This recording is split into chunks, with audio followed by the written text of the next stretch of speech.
Please show your appreciation by demonstrating good sportsmanship and respect for all in attendance. Please ensure that your behaviors reflect the values that should be identified with these student athletes. Quick reminder as we begin the 23-24 season, please note the new LHS Federation rules. Fouls will be counted by quarter, not by half, and will reset after each quarter. If a team reaches 5 fouls in a quarter, the opposing team will shoot a double bonus. There are no longer one-on-one shooting fouls. And now, today's starting lineup for Woburn High School. Number 15, senior captain Riley Moran. Number 13, junior Jalen Tennant. Number 31, junior Shannon Hartley. Number 1, junior McKenna Morrison. And number 22, junior Brooke Pizzolo. Woburn High School is coached by Steve Sullivan, assisted by Bill Quintanilla and Michael Fowler, and assisted by Adam Capone and Sean Cronin. And now, for the starting lineups for your Lexington men. At guard, junior captain, number 1, Gloria Doyle. At forward, sophomore, number 14, Riley Hamilton. At forward, sophomore, number 15, Taylor Wozniak. At forward, junior guard, number 20, Samantha Boyer. And at guard, junior captain, number 24, Stella Ridley. Lexington High School is coached by Steve Solly, assisted by Adrian Ugar, Kazuya Mihara, Chantel Gable, and Laura Hamlin. At this time, if you're able, I would ask you to please rise for the singing of tonight's national anthem by Lexington High School alum and former unified basketball captain, Christian Rojas.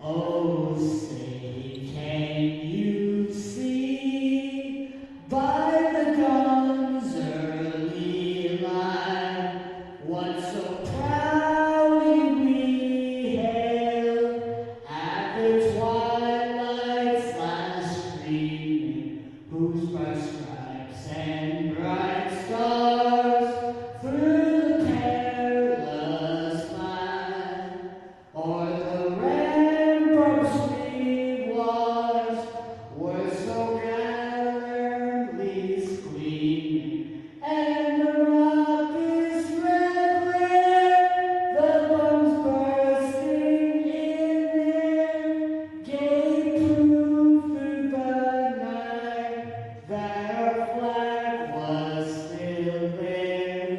Oh, say does that star-spangled banner yet wave o'er the land of the free and the home of the brave?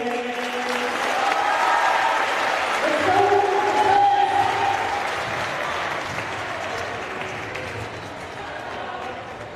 Let's hear it for Christian Rojas.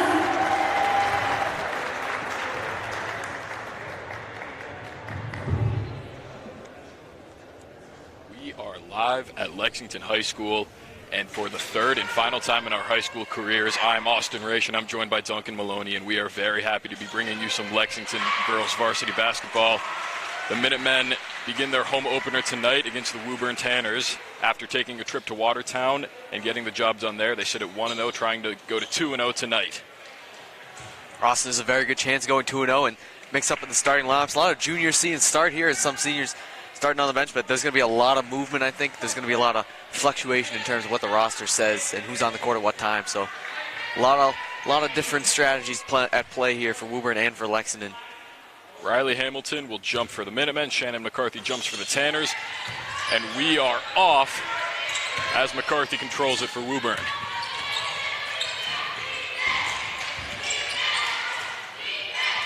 Tanners moving it around quickly here.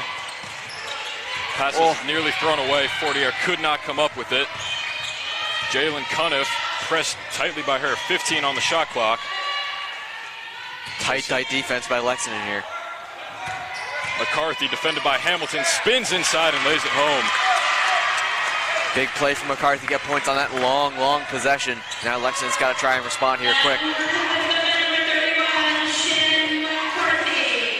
Hamilton drives inside, gets bumped, no call. Here comes Woburn back down the other way. Smart play to slow it down there. Now they got to reset here for this offensive possession. Orson kicks it out. Long jumper is good by Jalen Cuniff, and it's a quick 4-0 lead for the Tanners with 1 minute gone in the game. Cuniff thought about risking it there for the 3, but thought better of it. Took a few steps in, took a deep 2, and sunk it. Fortier feeds it back out to Hamilton for 3. That's good. Money Riley Hamilton, like the Riley Hamilton we saw last season, just picking up right where she left off.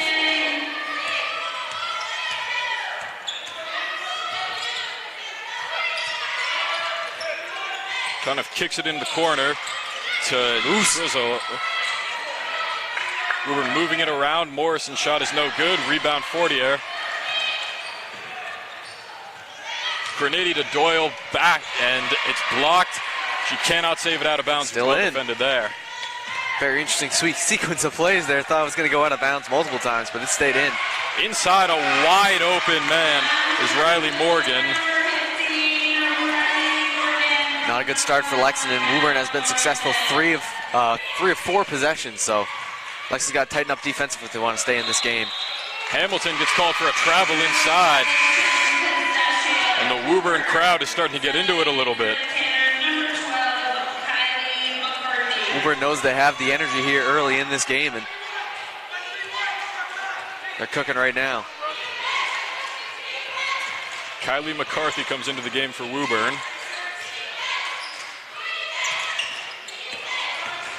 Morrison drives inside. Floater is good. I did not think that had the distance there, Austin, but somehow, some way, it floated into the basket. Great play by Woburn. Very smart basketball.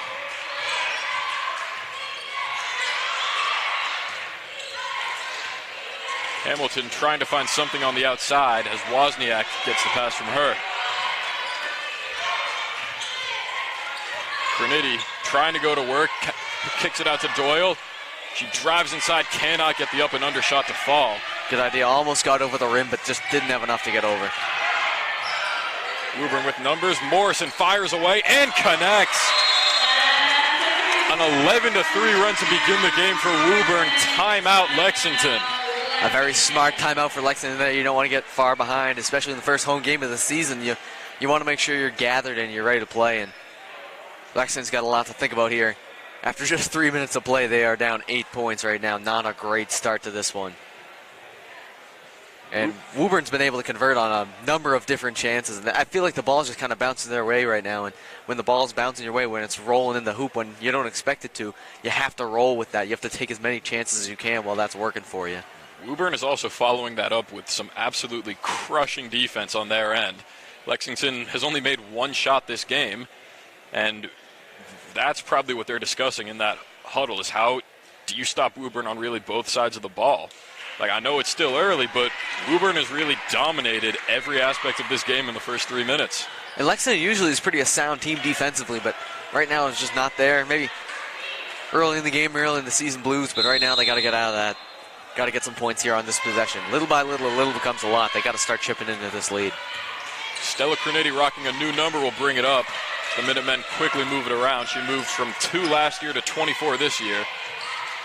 She feeds it to Hamilton on the wing. Wozniak gets a good look and connects. There we go. Lexington with their second 3 of the game. It's down to a 5-point lead. Lexington's got to press up defensively here. Looks like they're doing that. Putting a lot more pressure on this Woburn offense. Pass to the outside, nearly stolen. The jumper bounces around, does not fall. Rebound goes to Woburn, and a new shot clock. Excellent ball movement on the Tanners as a 3 misses. Another offensive rebound. Morrison fires away. Can't connect there. Oh, Rebound my tipped. goodness. It goes to Woburn again. The pass out to Morrison at the top of the key. Great ball movement again, and Woburn finally cashes in. That's Brooke Tizzolo. Austin, Woburn had one of the best possessions. They could have lost that ball 3-4 times, and they just kept getting it back. That's how you win basketball games right there, Austin. Hamilton fires away again, and that is no good. Rebound taken by Tizzolo. Can't be having lost possessions like that in a game where you're trying to get back. You need to have smart possessions. Take the 2. It's okay. McCarthy finds Morrison outside, no good. Another offensive rebound and more second chance points for Woburn. This time Riley Morgan, the senior and captain, finishes it off. It's a 9-point lead for the Tanners. That is their largest of the game thus far. Woburn's going to have double-digit rebounds by the end of the quarter, Austin. I'm calling it. They are impressive on that rebound game. Wozniak fires away, and that's no good. That's the 4th 3 attempted by the Minutemen. They've made 2 of them thus far. Now Sam Fortier will pick up a foul going down the other end. Not a great possession. Couple possessions for Woburn. I mean, they've gotten every single rebound. After a shot's been put up, they've gotten every single rebound. 4 or 5 rebounds. Lexington needs to change that. I know they may not have the height advantage, but they need to get those rebounds. That's how you lose a basketball game, especially when you start down like they are. Morrison fires away again. That's no good. And this time Sam Fortier wins the rebound. Almost lost it there. Hamilton trying to find an opening. Now Cronity fires away. That goes down. Her first points of the game. And the 3rd 3 made by the Minutemen thus far. That's what you need, Austin. Some positive momentum start going your way. So you cut into a lead like this. Cronity steals it down the other end. She cannot lay it home. Offensive rebound, Fortier passes it out to Hamilton. Looks like she had a chance there. It's poked out of bounds, going to stay with the Minutemen. I believe Fortier was looking to throw it back for a 3 there, but did not work. Riley McCarthy comes in replacing who I am assuming is her sister, or that is Shannon McCarthy. That's for Woburn, and Alyssa Jacob checks in for the Minutemen.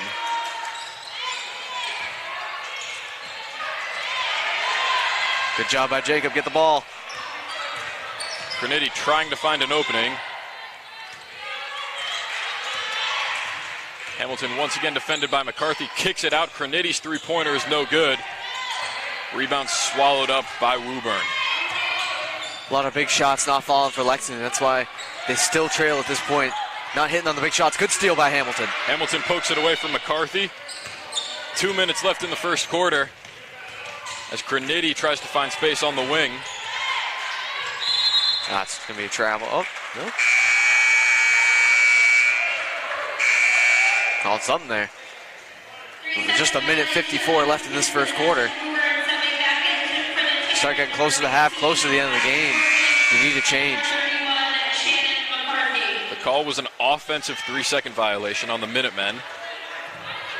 Haley Zwicker came in for the Tanners.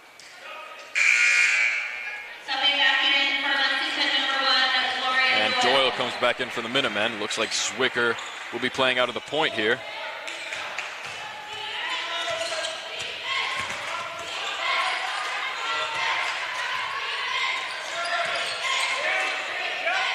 There's the zip inside to McCarthy, kicks it out. Now the other McCarthy on the baseline connects. Woburn is smooth like butter right now. They cannot be stopped. 17-9. They are cruising with 1:30 to go in the first.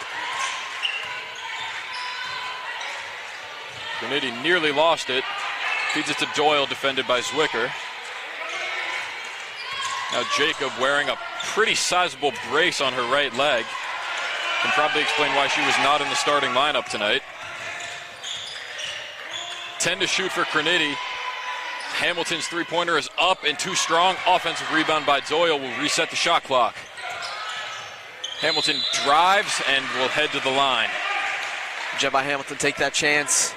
And gotta wish she got the points for the free throw if she can hit them. One thing about fouls that's worth noting is we've had a change to the rules this year. Fouls will not be counted by half anymore, but by quarter. If any team gets to 5 fouls in one quarter, they will put the other team in the bonus. Now, it's probably not going to happen right now because both teams have only committed 1 foul each with less than a minute to go, but it could be something worth noting as this game progresses. Big change, especially per quarter. If you're in the third quarter, you have 4 fouls at the end of the third quarter. That resets going into the fourth quarter. So you don't have to worry about having 4 fouls going into the fourth quarter. Big change as Faith Kim gets ready to check in for Lexington on the side as they hold it offensively. Lexington trying to find space anywhere. Crinity finds some and takes the 2. Sometimes you find space, sometimes you make it. Crinity does a great job of doing both. Picks up the points in that possession, 17-12, just about 30 seconds left here in the first quarter. Morgan feeds it to McCarthy, who feeds it to her sister for an easy 2.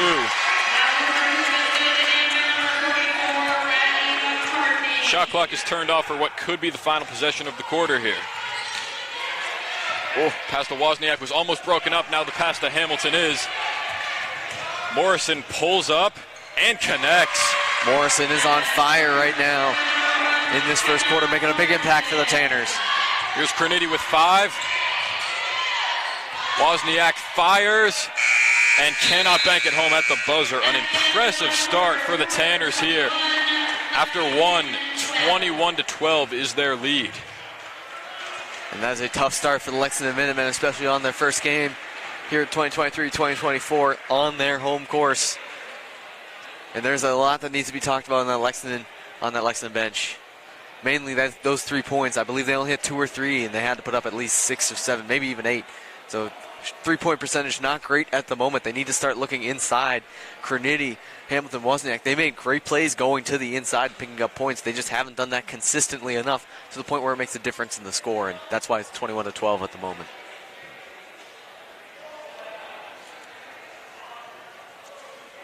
A new season of new opportunities here for the Minutemen. Austin last year, unfortunately, getting eliminated here at home in the playoffs. A heartbreaker coming down to the final possession. They couldn't do it. Now reset. Losing Maddie Parks, gaining now 2 seniors. No freshmen on the varsity roster, but they have 1 freshman on the varsity roster, Shea Gallagher, number 4. But a host of freshmen and sophomore underclassmen that are really going to bring the youth of this team, and they are going to make Lexington fun to watch for years to come. Yeah, when we were looking at this roster sheet that's right in front of us before the game, that jumped out at us both, is how young this team really is. They were pretty young last year with only 1 senior, and this year, like you just said, a lot of 9s and a lot of 10s on that sheet. So the future is good for this team. Second quarter begins with Stella Crinity bringing it up. It's a 9-point lead for the Tanners. Fortier takes it inside on the pick and roll out to Doyle. Crinity fires from the top of the key and connects. That's the start the Minutemen were looking for there. When Crinity can get the 3s, Lexington's on fire, but Woburn is very sound in the paint. They are not letting Lexington break through at all. They're forcing Lexington to take those 3s. Unfortunately for them, Crinity hit there. That shot misses everything, and rebound is blocked by Crinity. Up ahead to Jacob, and she lays it home. Even got a little contact there from Jalen Cuniff, but still, Jacob comes through, picks out the points, and Lexington has cut this lead down to just 4. McCarthy in the corner, can't connect. She's going to grab her own rebound after a battle with Crinity, and Woburn will reset. Crinity playing aggressive defense, as are most of these Lexington Minutemen. They get the ball back. Morgan threw it right off Fortier's foot. Doyle kicks it back out to Fortier. Once again, Doyle thought about the 3 in the corner. Those 2 play catch. Fortier's 3 is too strong. Rebound by McCarthy.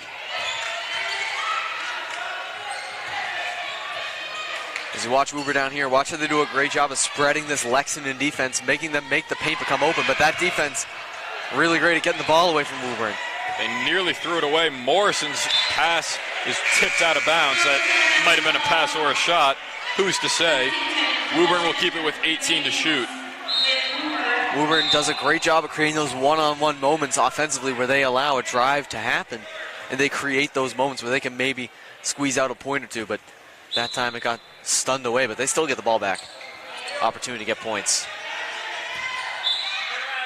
And McCarthy is just going to throw it off Doyle's foot. Nobody was open there. Going back to a little driveway basketball right there. I've had that move pulled on me many times. Now Morrison will inbound as the McCarthys play catch.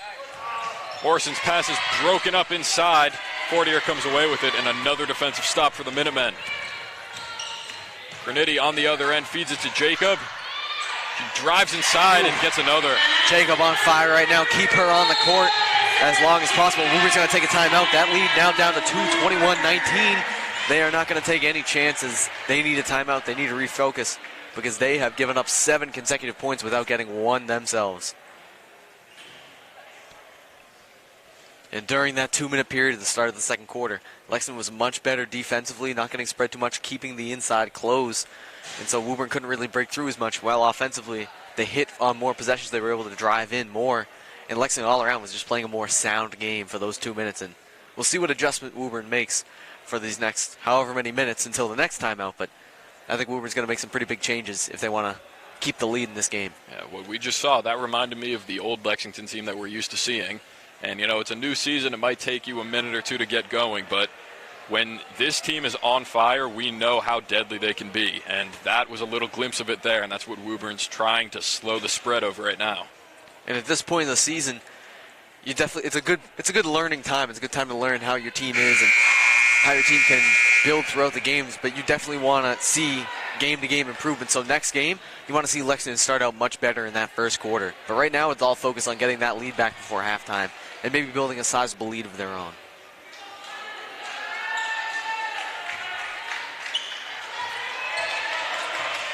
Morrison will take it up with 6 minutes to play in the first half.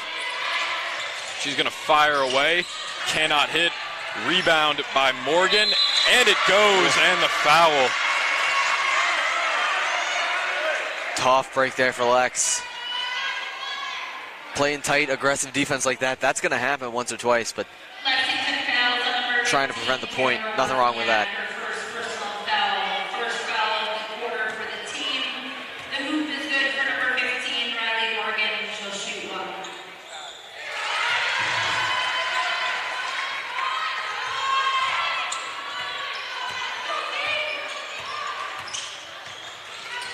Wozniak fires away quickly and hits in the corner. Big moment there for Lexington. Still within 2. They need some defensive help if they want to get this lead back. And Steve Solly on the sideline aggressively pointing. He wants this lead more than anything. Woburn nearly throws it away. Now Doyle with pressure will get called for a foul. So I'm saying this tight, aggressive defense, but you have to be careful. You have to toe that line. You can't step across and get a foul. And a sub here. In comes Jasmine Morgan.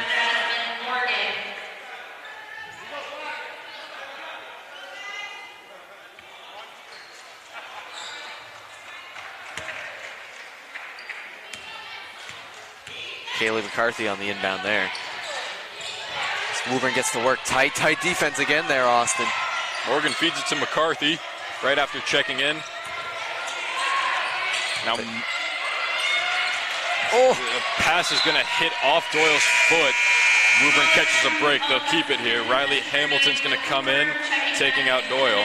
They are not letting them breathe right now, Austin. Lexington's playing so tight defense. That's why Woburn's been so strapped for points these past few minutes. Morgan feeds it to Morgan, who feeds it back to Morgan. Now McCarthy trying to work on Hamilton, and the shot does not fall. She gets her own rebound, bullies her way inside, gets the shot and the foul. Lexington was looking for an offensive foul, which I could see there, a little aggressive push, but nothing Lexington can do there. When the ref makes a call, And in comes Haley Zwicker to take out Riley Morgan. Well, for a brief period in time there, McKenna Morrison was the only player wearing a Woburn jersey who was not named Morgan or McCarthy. And now Jasmine Morgan will rip it out of, I believe, of Jacob's hand, and a travel is going to be called on her for that.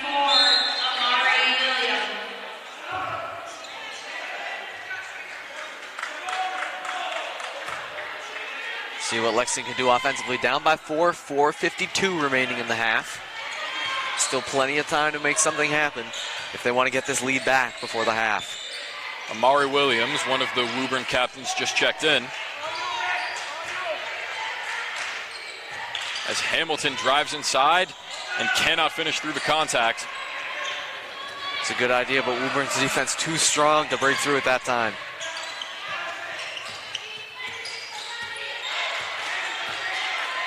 Morrison looking for a screen here. And now an offensive foul is going to be called. Well, they wanted the screen, but Amari Williams was moving when she said it. That'll be a turnover.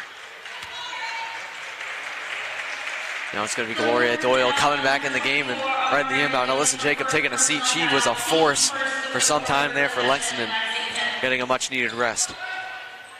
Wozniak thought about the three, now puts up a tough contested jumper, and that missed badly there. Almost would have rather the three there, Austin. Amari Williams kicks it to Zwicker.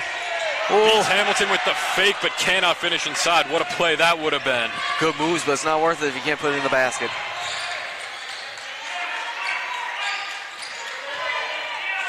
Hamilton has attempted quite a few threes thus far. Instead, she'll feed it to Crenady, who gets inside but can't finish.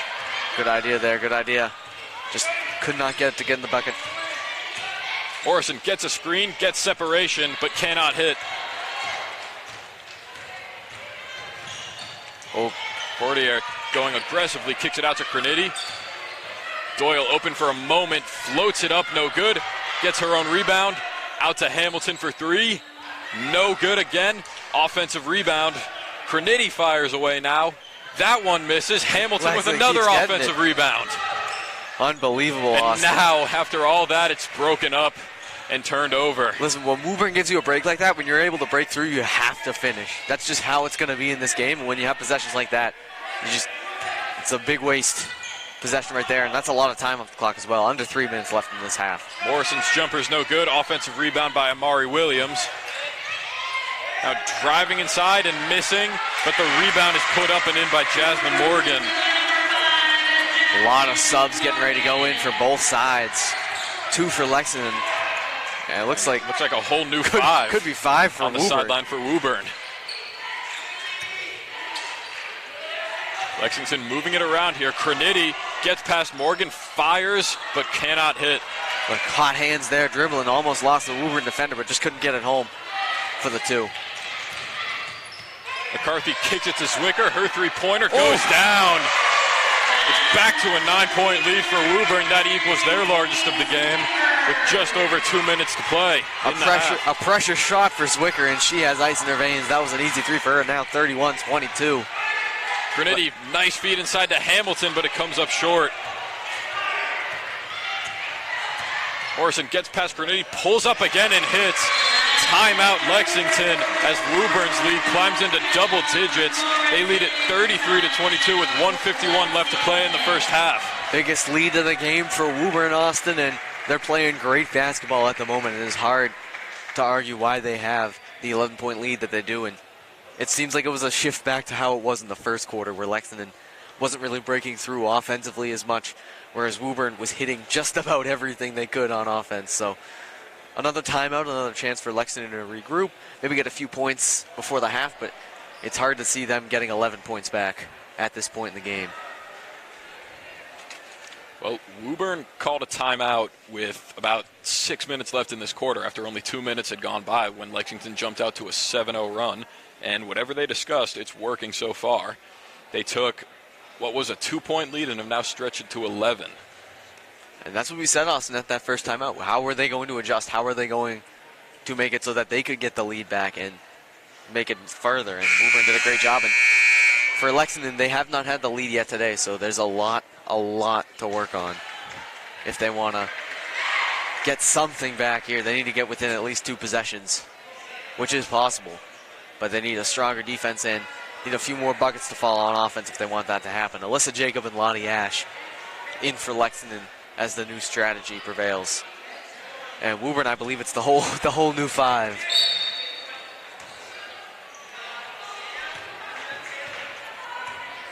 This is, I believe, the first time we've seen Lottie Ash tonight. Fortier kicks it out to Jacob, who can't handle it, and it's turned over.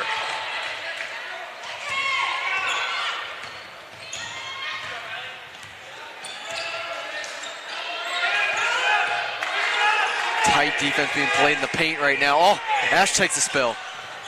We don't get a whistle, and now we do here on the shot by Jalen Cuniff. She will head to the line. I mean, that was almost like a hockey game in the paint there, Austin. They were battering off each other, and it ends up with the Woburn shooter at the line. That is the 4th foul on the Minutemen this quarter. There's only 1:23 left, but if we get to number 5, that will put Woburn in the bonus. Yeah, there is a scenario here, Austin, where they could get the, and that is detrimental for Lexington. You do not want Woburn at the bonus at this time.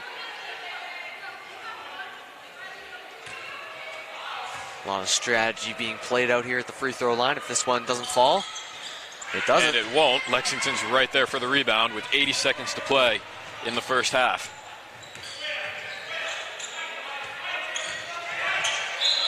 Ash trying to find Alyssa. She's going to get called for a travel.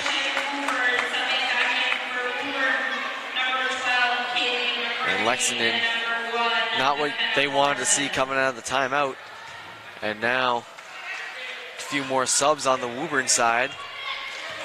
3 people went out there, one of which being Shannon McCarthy, one of the best rebounders of the game so far. 1 minute left in the half as Morgan finds the pass from Cuniff.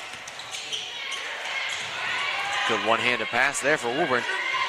Woburn struggling to find any openings here against the Minutemen defense, and it's thrown right to Jacob down the lane, now poked out by Morrison. Nicely done there by her. And Lexington Woburn was doing a great job at the ball movement there. They were keeping it away. They had it for almost 20 seconds without it being contested, but Lexington with a great steal. Now they got a chance to get some points here. Faith Kim checks into the game. Graniti finds Hamilton. Back out to Kim. Not much doing there. Doyle finds the pass from Jacob. Kicks it out to Kim. Struggling to find anybody open. 15 seconds here. They got to get something up here now. 10. He finds it from Doyle. 5 to shoot. Jacob has it in the corner. Doyle has it, finds Craniti, and it does not go. Might not have counted anyway. 5 seconds here in the half.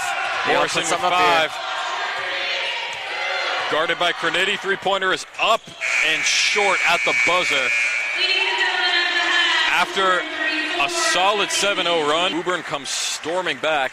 They will go into the locker room with a 12-point advantage. That is the biggest lead of the game by either team.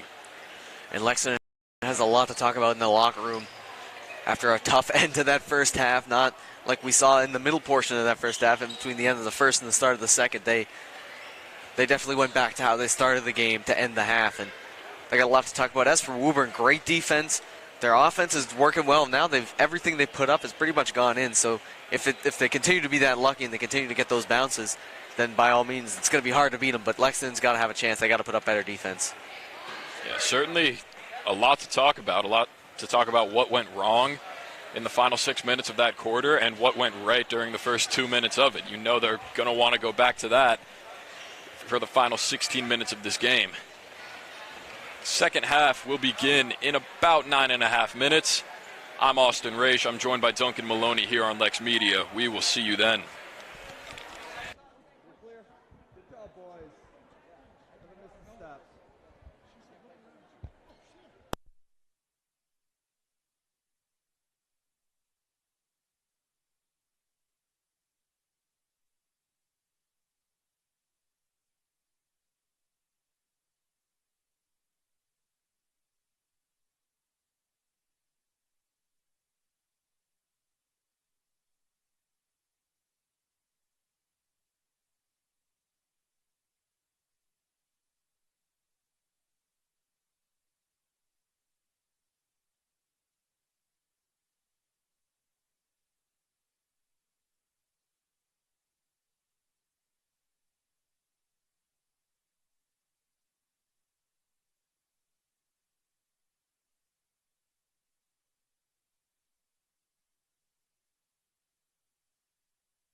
We're back for the start of the second half between the Lexington Minutemen and the Woburn Tanners, and this is a game that really, aside from the first 2 minutes of the second quarter, has been dominated on all aspects by Woburn.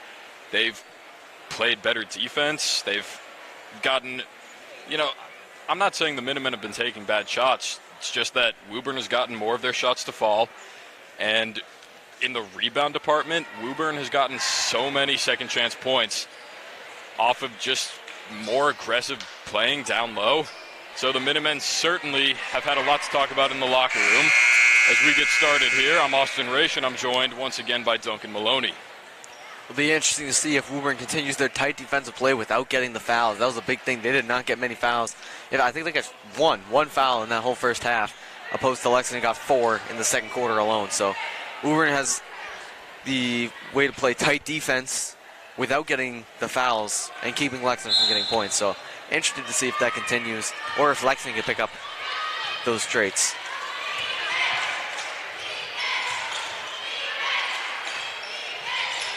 Woburn sticking to quick ball movement here. Morgan on the baseline cannot connect, but another good look for them.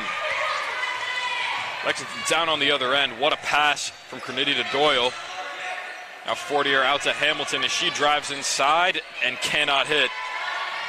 And a strong rebound by McCarthy.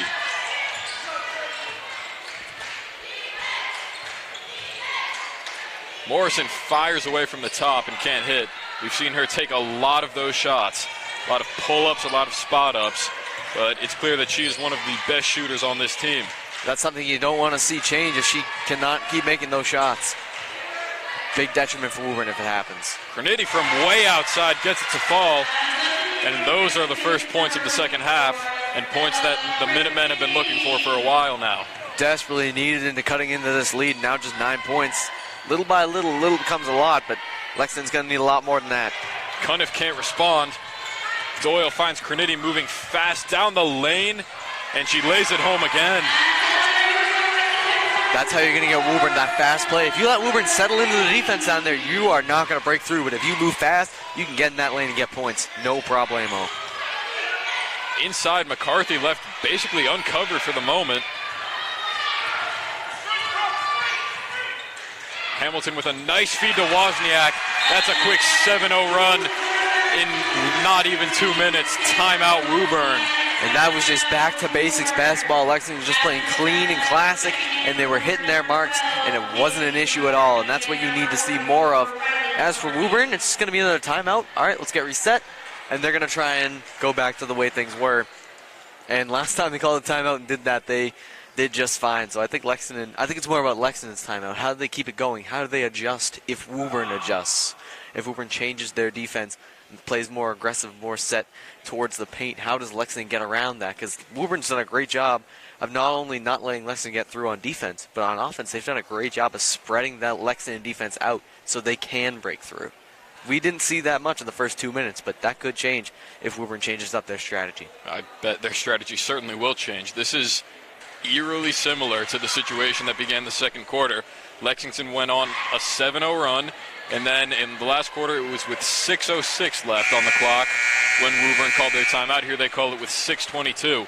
Certainly a lot to talk about on this sideline, but if history repeats itself, that's good for the Tanners and not so great for the Minutemen, but we will hope not here. It's like one of those side-by-side pictures in like a highlighters magazine. You got to point out the differences. Can't find many here. That is quite a throwback to the elementary school days. See what Woburn can drum up here after the timeout. They're driving it, my goodness. Hamilton beats McCarthy on the inside. Now with a head of steam, cannot find Wozniak. She fit it between the two defenders, but Wozniak was nowhere near it.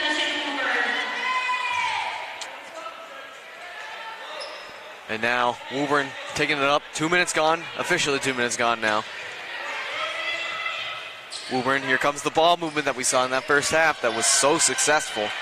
But Lexington seemed to have broken up this first part of the second half. Morrison will direct traffic as she feeds it to McCarthy, who feeds it to McCarthy, who feeds it to McCarthy, who gives it back to McCarthy, now out to Morrison for three. It's the McCarthy show, Austin. It does make our job a little bit easier, not having to memorize so many names.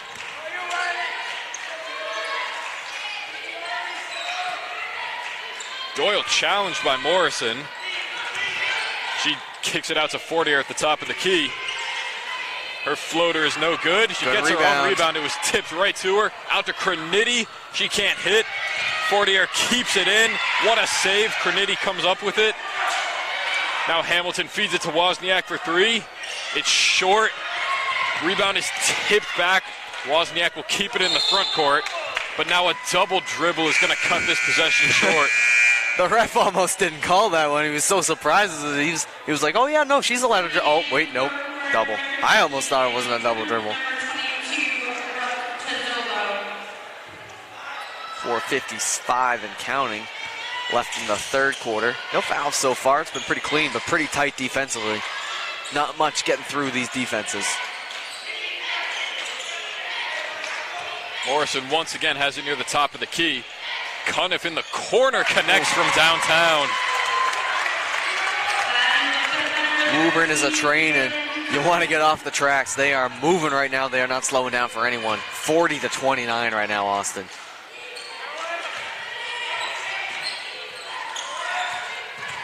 Cronity looking for space as she feeds it to Jacob. 15 to shoot here. Now Hamilton will go to work and kick it out. Jacob gets past her defender, and that will draw a foul. That is going to go on Kaylee McCarthy, one of three McCarthys in the game here tonight. That is the first foul of the half by either team. Gonna get a McCarthy for a Morgan here. Shannon McCarthy back in the game. One of the best rebounders this game has seen by far, but Lexington's trying to get points here. Cronity up.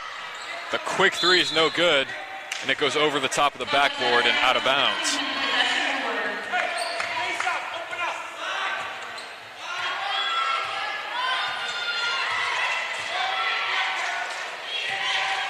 Slowed it down a little bit before trying to get it to move. McCarthy's pass for McCarthy is broken up.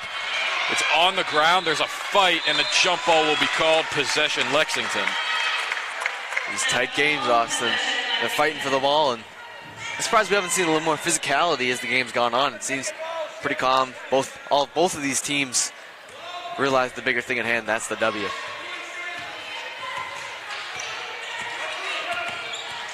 Cronity takes a screen from Hamilton, and the pass goes over her head, but Fortier is there. Now Doyle driving inside, loses it. There's a fight for it. Gonna be another jump. And another jump will be called. This time Woburn will take it. That's gonna bring Haley Zwicker back into the game for the Tanners. And Tizzola will come out. Cronity tried to get a little shake and bake going there. Almost had him, but good job by Woburn shutting them down, getting the jump ball.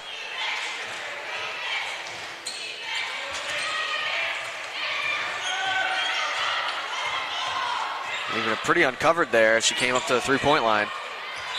The pass for Cuniff is going to be tipped by Cronity and out of bounds with 18 to shoot. 18 to shoot, 3:10 left in the third. And it remains 11 points between Woburn and Lexington at the moment. Not at all what the Minuteman faithful want to see. The feed inside to McCarthy is broken up, but now the other McCarthy is there for the rebound. She can't get it, and Cronity comes away with it. Hamilton drives inside, now looks to kick it out. Doyle from downtown, it's good. Money. Back to an 8-point game as we are past the halfway point in the third quarter. McCarthy hard going contact. to work. Will get a foul drawn. That's going to go against Doyle. And I believe Doyle, that's Hamilton's up and out. And Kaylee McCarthy and McKenna Morrison will take a seat for Woburn. They'll be replaced by the Morgans. That's Jasmine, number 5, and Riley, number 15, both seniors and captains. Trying to look for someone here. That was going to be Riley finding Jasmine, but she cannot finish it. Good pickup by Alyssa Jacob there on the rolling pass. Fortier looked like she thought about the three, cannot finish inside.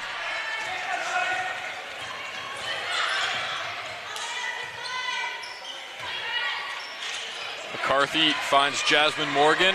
Her shot inside falls. She weaves through there like she teleported to the basket. Woburn's got that 10-point lead back. Wozniak steps back, fires away, and connects. The high form three, Austin. Flew right to the bucket.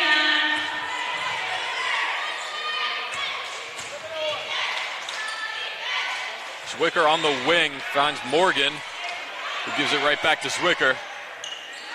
In trouble, Cuniff fires away, and the mid-range jumper is pure.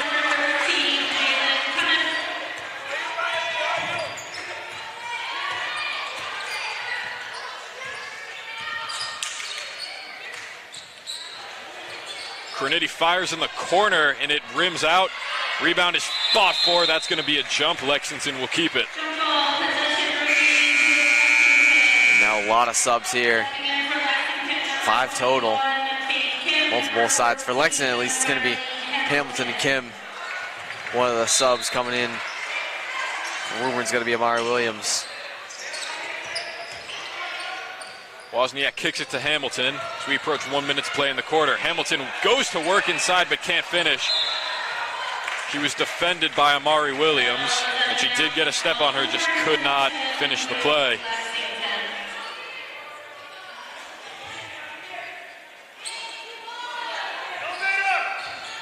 Jacob hits the deck, and a blocking foul is going to go against Jasmine Morgan. Good foul take there. First time today, Woburn has had more fouls than Lexington at the moment, 2-1 in the quarter. Reminder, in the quarter. It'll reset in the next minute and 9 seconds.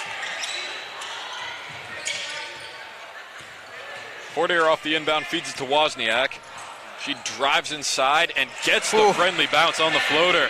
That's what you need on those tough shots. You need the bounces to go your way, and that time it did. Fortier looked lost, didn't know that McCarthy had the ball right behind her, but the shot doesn't fall anyway. Less than a minute to go now. The Minutemen have cut the lead down to 7. As Wozniak draws a double, kicks it out to Fortier. Kim thought about the three, but a travel is going to get called on her.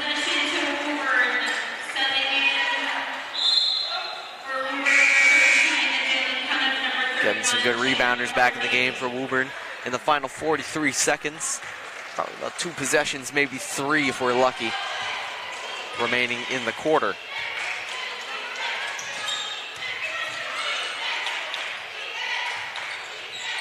Woburn throwing it around outside the three-point line. Cuniff feeds it back to Morgan. About 15 seconds left in the shot clock here. Tizzolo now feeds it to Cuniff, who feeds it to Morrison, who feeds it to McCarthy. A lot of ball movement. Here's the shot from Cuniff, and it falls. Smooth there, Austin. Now just 7 seconds remaining. Lexi's got to put something up here. Kim has it. She feeds it to Hamilton, and it passes intercepted, and that will do it for the third quarter. A strong closeout by Woburn. They will go into the final 8 minutes with a 9-point lead. Tough one there for Lexington at the end of that quarter.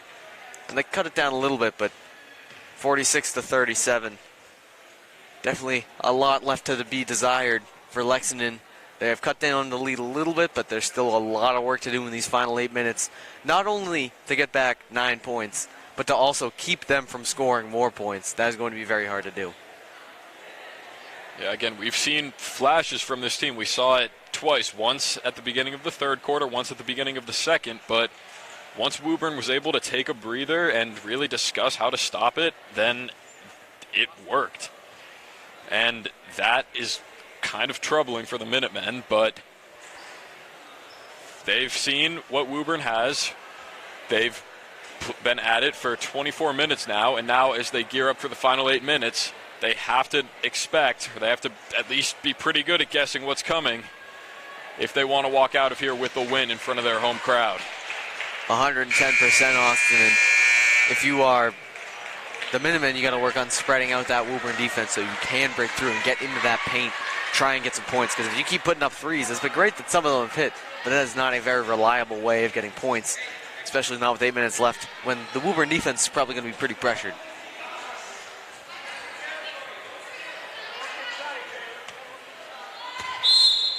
Woburn will have possession to start the fourth quarter, and we are underway.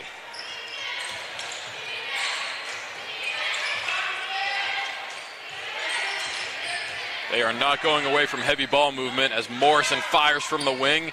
Cannot connect, and a good, strong rebound by Sam Fortier. Morrison's been pretty reliable from the three-point line. Couldn't get that one to go. Jacob fires away, too strong. Rebound again by Fortier. Out to Wozniak, and it's good. They ruled a 2. Right on the line. Good call by the ref there, and a great possession there by Lexington. Able to pick up the points. 39-46 now, the Minutemen trail. But they are working on it right now. McCarthy going right at Hamilton, and she will head to the line. With such a strong shooter like McCarthy, it's hard not to foul and prevent her from scoring points. You just got to hope that she misses, but in moments like that, I understand the foul. I understand why it happens for Hamilton. You got to be careful with the fouls, though. If they get 5 here in this quarter, it's going to go right into the bonus. So already one foul within the first minute, not a good sign for Lexington.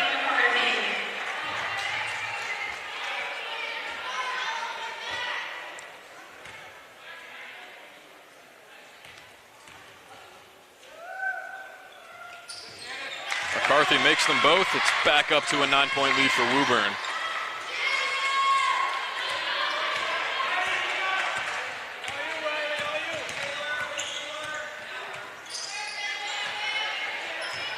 Riley looking for space inside, and the shot does not fall. Rebounded by Woburn. Here comes Morgan down the lane, and she will head to the line. That is the second foul on Lexington in just 1 minute gone in the quarter. Not good at all if they want to keep chipping in this lead. Now 39-48. It's only going to grow. If Lexington wants to get back in this game, they need to clean it up, and they need to clean it up quick.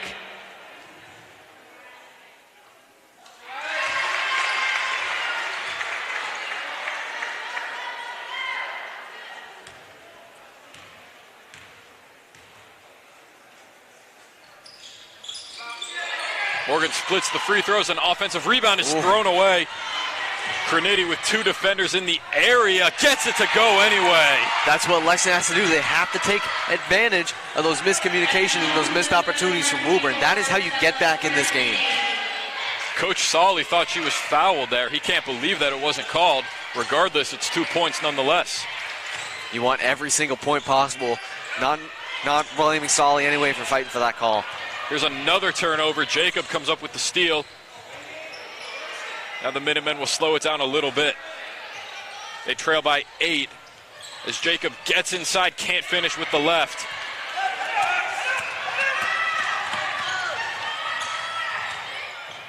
McCarthy kicks it to Morrison for 3, and it goes. There it is. We mentioned she was good before. Missed that last one, but she makes up for it here. 52-41. Woburn has the lead. An unrelenting 3-point parade from Morrison tonight. And I believe that's going to go against. That is Riley Morgan, who's going to get called for either a reach or a blocking foul. And Gloria Doyle will come back in for the Minutemen, as well as Jasmine Morgan and Haley Zwicker for the Tanners.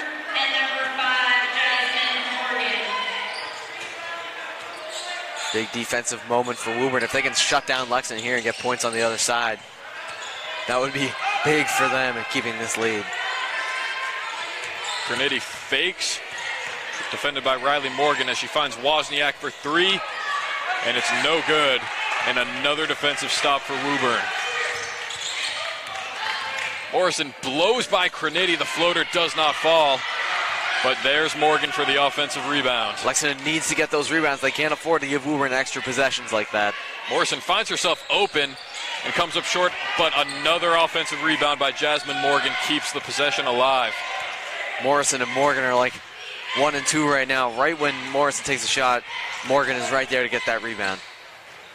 Morrison Not that misses. time. This time McCarthy with the offensive rebound. She can't finish. And after all that, Woburn takes a lot of time off the clock but comes up empty. And that's what Woburn can take advantage of. They don't have to worry. They have an 11-point lead. If they don't get a possession, at least they can take off 30 to a minute off the clock. Ooh, it's going to be a foul on McCarthy there. It's going to be a travel actually called on really? Doyle.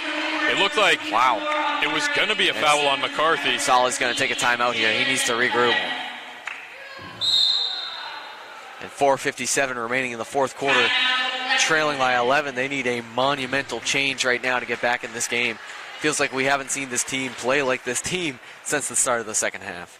Yeah, whatever game plan Woburn has been going with, it has been working. I mean, I would love to know what kind of drills they run in practice to help them rebound, because I think every team should start doing those. Like, they have been just crashing the boards like you just saw in that last possession. Even when they come up empty, they still took a ton of time off the clock, and that is not what the Minutemen need right now. Woburn recognizes where they are. They're in a position where they can make the clock their friend, and they are taking full advantage of that.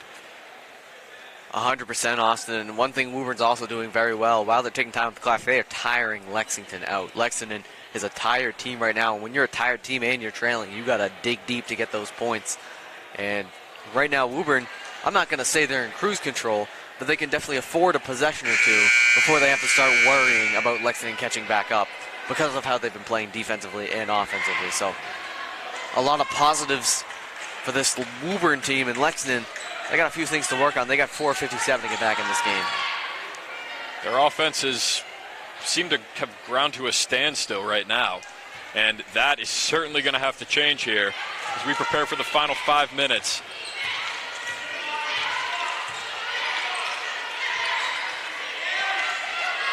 Woburn's offense looking very similar to how it's been all game, as the pass is nearly stolen by Doyle, and now it's stolen by Cronity.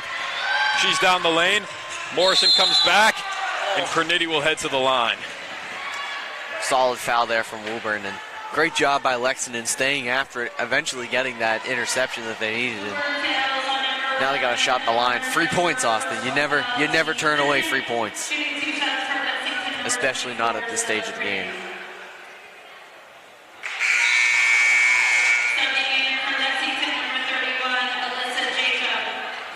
A lot of changes here for Woburn.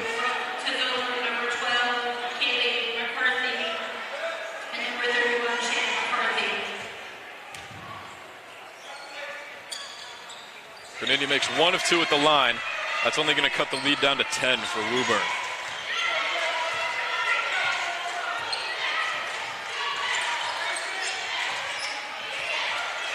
Now they throw it away here. Jacob comes up with another steal.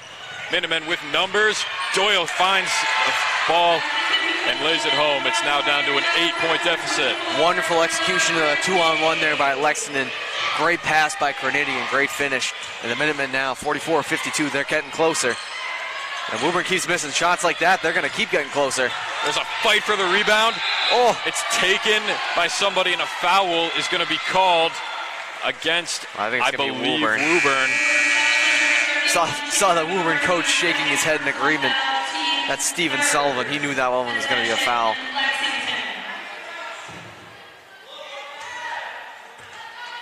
Four minutes left in the fourth quarter. The Minutemen face an 8-point deficit. Wozniak thought about the 3, now takes a deep 2. And Cronity will fight and regain possession. A new shot clock for the Minutemen here.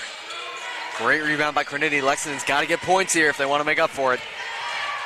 Fortier finds Jacob on the baseline. A dangerous pass to Doyle. Now Cronity finds Wozniak. You can tell she's itching to take a 3. She just can't find the space to do it. Jacob from downtown makes it home. The bank is open, Austin. The bank is open. It may be after 6, but the bank is open. The lead is 5 now for Woburn with 3:15 to play. But here's McCarthy for 3, and that misses badly there. Here comes Cronity. She quickly draws a double. Wozniak fires away and cannot connect. I think the roof might have blown off the gym with that one. Oh, almost a steal by Jacob. Almost comes away with yet another steal. I believe we're going to get a foul here. Maybe no. Woburn's going to get the ball. And the ref's going to blow the whistle down. They're going to have a little chit-chat over at the scorer's table. Feels like Lexington's a possession or two away from this game changing and completely flipping on its head because they're within 5 right now with just 2:58 to go. There is still time for the Tides to change. There's a quick feed inside and an easy 2 for Kaylee McCarthy. Never mind. A little more work to do now. 7 points the deficit. Wozniak thought about the 3, instead feeds it to Kranity. Inside, Fortier lost control of it for the moment. Way to keep it in bounds by Fortier, keep the possession alive. Running out of time, just about 10 seconds left in the shot clock. Fortier feeds it to Doyle, 7 to shoot. Minutemen need to get something up, and they throw it away, and it'll go out of bounds off of Woburn with 3 seconds to shoot as Riley Hamilton checks back in. They have 3 seconds. I imagine they're going to want to get Hamilton the ball, try and get a 3. At a certain point, I understand why they don't want to put up bad shots, but they need to start putting up something here to get back in this game. Pass for Kranity is broken up. She has to fire, and the shot clock will run out on her. Not enough time for what she was looking to do, trying to get a play created, trying to make some space, and just not enough time for that at all. 2:15 and counting left in the fourth quarter. Lexington down by 7, still in this game, Austin. Morrison finds Cuniff. Cross-court pass, it's Kaylee McCarthy who can't hit on the baseline. Offensive rebound is no good by Morgan. Here's Hamilton down the other way with less than 2 minutes to go. Hamilton's going to take it herself, and a charging foul is called. Oh my goodness. Steven Solly is beside himself on the Lexington sideline. Ref is not even making eye contact. And when you're in that position, you can't. Solly didn't think that Morrison had her feet set, but that argument will be to no avail. And now Woburn wants to talk things over. Interesting timeout there.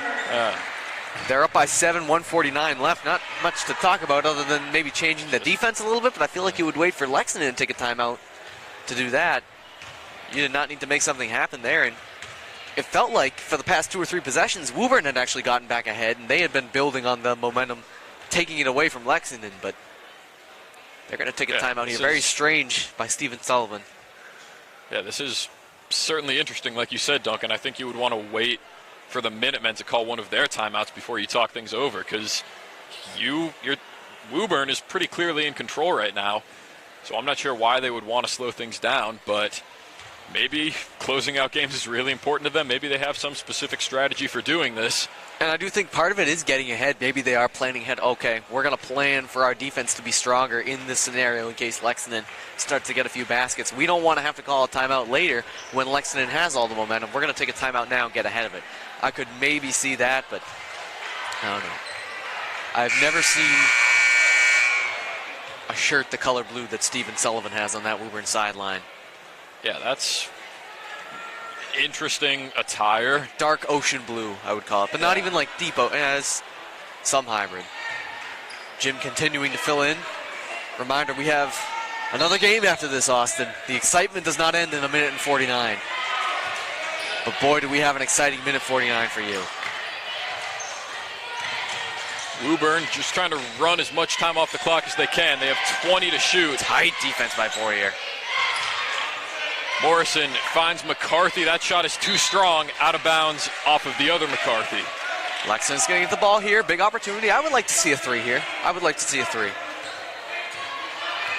Let it down to 4. Less than 90 seconds to go here. The Minutemen have that much time to erase a 7-point deficit. Hamilton inside lays it home. There we go. 5 points. I think you have to foul here, I would think. I don't think there's enough time to let them shoot it out. You're gonna have to foul at some point. You might as well do it now. We still have a lot of time, but it doesn't look like that's happening at the moment. Woburn just playing keep away here. They have 18 to shoot.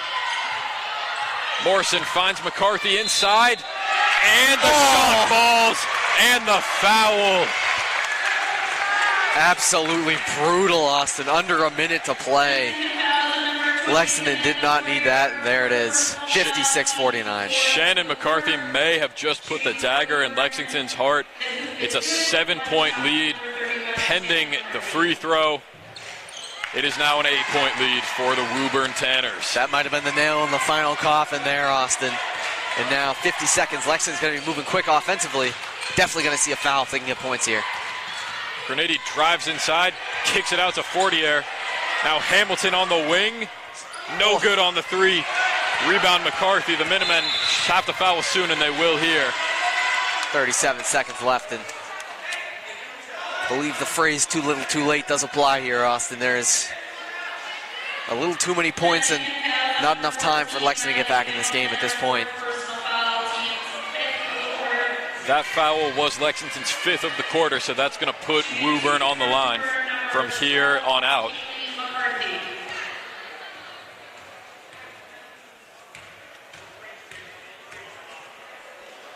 Three points at the line here. Takes one of them.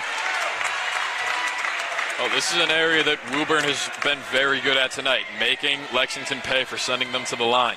We have not seen a ton of misses, and that is how you win games, especially when it's tight in the fourth quarter. Tight defense by Woburn. Fought for. Doyle comes up with it with 30 seconds left. It's a 9-point lead for Woburn. Fortier drives inside, cannot finish. Rebound will be out of bounds off of Lexington. Wow. Stephen Solly can't believe that. I feel like that's been a phrase we could use a lot in the last 2 minutes, Austin. Solly just getting surprised by the refs over and over again. And now 23 seconds, the shot clock on, and Lexington takes the timeout. With 23 seconds left, not much you can do here. Well, I would love to know what's going on in that huddle, because like you said, Duncan, I'm not sure what you can do. At the moment, they don't have the ball, and they are down by 9 with 23 seconds left to go. A lot of reminiscing on this game. You look back at the moments, Lexington had the momentum, and then Woburn took back over. And they really haven't looked back since. There's been some flashes from Lexington, but nothing substantial enough. They haven't gotten within a possession since the start of the second half. I think that perfectly summarizes how this game has been. We've gotten sparks of hope from the Minutemen, but whenever that happened, we would see Woburn calling a timeout, letting everybody catch their breath, and then coming back out with whatever game plan they came in here with. And it looks like that is about to propel them to a win on the road. And a big win for Woburn at that. They have been in command for, I'd say, over 75% of this game, and you love wins like that, especially if you're the Tanners. Fortier throws it away. Woburn will take over with 22 seconds left. Let's see what Lexington does here. We get it into Morrison. I imagine they're not going to foul. I would hope they wouldn't foul. Woburn is just going to throw it around here. It does not look like Lexington's going to foul. And that should do it here on this Friday night. The Woburn Tanners come into Lexington, and they get the job done on the road. Final score tonight, Woburn 58, Lexington 49. An absolute masterclass from the Tanners over the Minutemen. Not many moments at this game where we thought the Woburn Tanners could lose, especially not in the second half. For Lexington, go back to the drawing board for the next game. Obviously look to tighten up that defense, and not too much on the offense. The offense did pretty well tonight, but that defense definitely needs a little tightening up if they want to get back in this one. So once again, Woburn 58, Lexington 49 is your final here tonight. Stick around, because in about half an hour, the boys varsity team will take on the boys varsity team of Woburn. You don't want to miss that. We will be here for that. So stick around for that. I'm Austin Raish. I'm joined by Duncan Maloney here on LexMedia. Thank you for being with us tonight.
Lexington High School for part 2 of our doubleheader between Lexington and Woburn.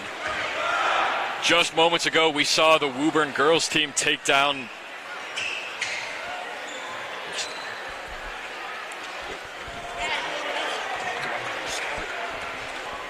We are live at Lexington High School for part 2 of our doubleheader between Lexington and Woburn. Just moments ago, we saw the Woburn girls team take down the Lexington girls. So we'll see if the Tanners can make that a doubleheader tonight, and we'll see what the Minutemen have to say about that. I'm Austin Raish. I'm joined once again by Duncan Maloney and Toshio Yuki. Gentlemen, it's good to be here. It is awesome to be here, Austin. The anticipation is bubbling right now. This gym is ready to explode, and these Minutemen are going to give them a reason, right, Toshio? Absolutely, Duncan. I'm excited to see what Lexington brings to the table today. 9 out of 12 of their roster is returning, so it's going to be interesting seeing how this team has improved in the offseason. Asapor will jump for the Minutemen, and we are underway as Amari Mao controls it. And right out of the gate, the Minutemen throw it away. A miscommunication early between Meyerberg and... You can't have those mistakes early, Austin, but Woburn's going to see if they can jump right on that. That's 3 points for Woburn if they can get it. Mikey Sullivan's pass is broken up and taken away by Asapor, and now a travel will be called immediately on him. Lexington did not get the call there, but it's just the beginning of the game. Season's just starting. We're settling into this game right now.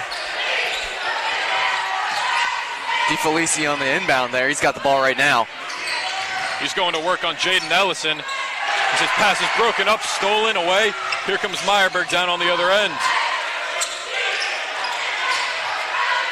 Ellison in the corner fires away. Cannot connect. It's a good look. He had an open 3. A lot of big shots getting missed here early, Austin. Here's DeFelice again at the top of the key. Pass outside to Desir in the corner, and he connects from downtown. Big 3. Big 3 there for Woburn as they continue to press forward.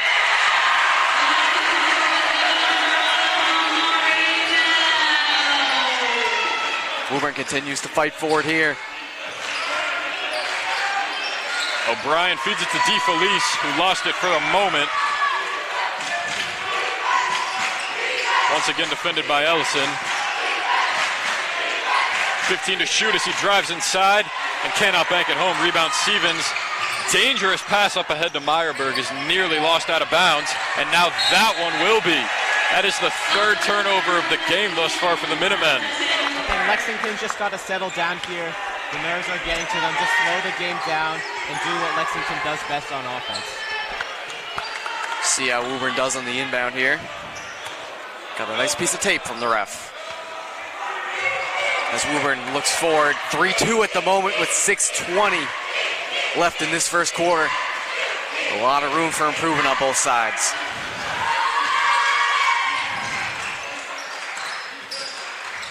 Desir is defended by Mao. Now Asapor will switch on to him. And Amari pokes it away. It's a 2-on-1 for the Minutemen. Amari takes it. Oh, goodness.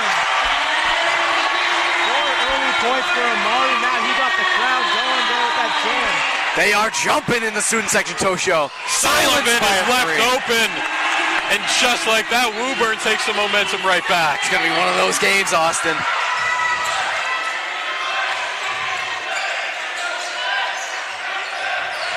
Ellison finds Meyerberg for 3. That's no good. Asapor will fight for the rebound, but he'll get called for a foul. That's Ryan Asapor's first foul of the game. Chris Lupone and Cole Metzger are checking in for Lexington. Team first, subbing in for Lexington, number 2, Chris Lupone, number 12. Once again, DeFelici going to take it up for the Tanners. Working with a 2-point lead here. 3-pointer is way off by Chiodo. Rebound by Amari. Amari finds Asapor inside. And it falls. Big play from Asapor there. Put up the tough ball. It's hard work right there.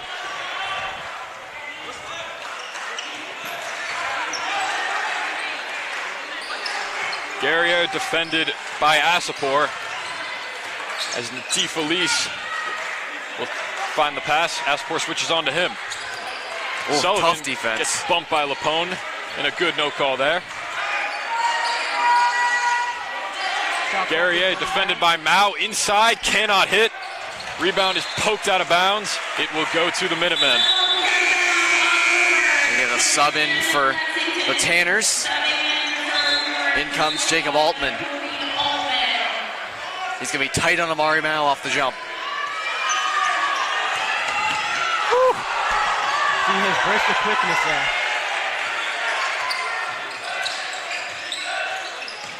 Meyerberg feeds it to Asapor with Guerrier defending him. Tight defense by Woburn here. On the ground, Amari comes away with it. Here's Metzger for three. And goals! That's immediate impact, Austin. Right when he checks into the game, he's making an impact, putting a three up. Lexington has a 3-point lead. You know what they say, Duncan? Hand down, man down. You can't leave Cole Metzger open like that. Altman gets the swing from Guerrier. On the wing, beats Lapone. Tough jumper, doesn't fall. Rebound Metzger, and a foul will go against Woburn. Big turn of events there for Lexington. Not only getting the rebound, but getting that foul. Got good possession here. And now 3:54 left in this first quarter. And I believe we got a...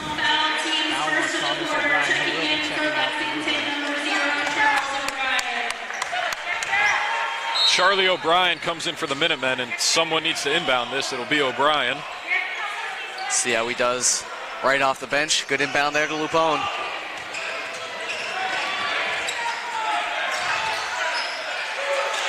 Lapone nearly lost it, and an offensive foul is going to get called against him. Tough break for Lupone there, and Lexington too just got some momentum. 3-point lead. Woburn gets the ball right back with a chance to even things up. Now Woburn has a chance to tie this game up. They've been hitting their threes early on, so expect to see more of that today. Asapor jumps, but a travel is going to be called. That's Dylan Sigsbury, who just checked in for the Tanners. A few more check in now for the Tanners. Germani Francois into the game for the black and orange.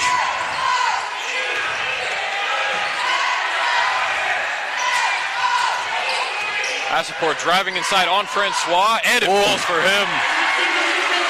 Great ball movement by Lexington, getting things forward early. That's 4 points for Ryan Asapor. Asapor comes away with it. Down the lane. He down. That's 2 slams for Lexington. I'm keeping track. That's 2. This crowd will not be quiet. Woburn has to call a timeout here to slow them down.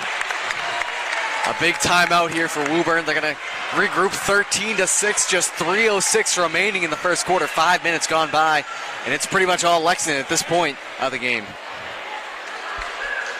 Well, if you missed this, you are not alone. That was some of the most electric 5 minutes of basketball I've seen in a long time, and it's the first 5 minutes of Lexington's home opener, which means we have a lot more of that coming your way this season. I couldn't agree more, Austin. My heart's beating right now. I'm getting excited.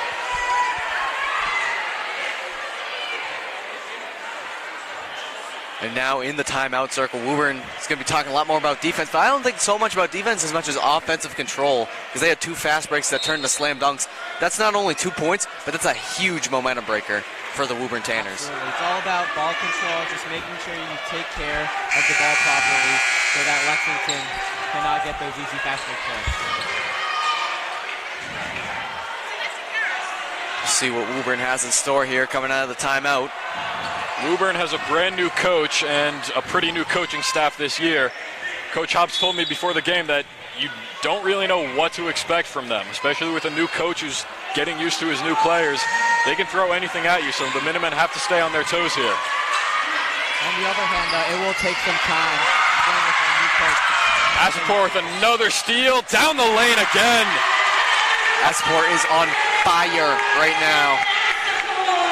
We just talked about ball control and just being careful on offense, and look at that, just another steal for Lexington. Altman and Sullivan pass it back and forth, and Sullivan can't hit from deep. Another rebound by Metzger with 2.5 to play in the first. Assaport down the lane again. 2 more for him. Listen, he is eating right now. You do not want to take away the fork. He has 10 out of 17 of Lexington's points. He's already in double digits, and we're not even 6 minutes in the game. Oh, my goodness.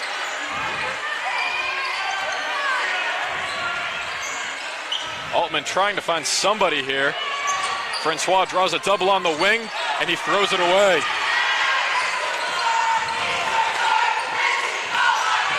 Meyerberg gets a step on Altman, and he lays it home, and the foul. He took a hard hit there, but he manages to get the and one, and he is back on his feet. Lexington is hard to stop right now.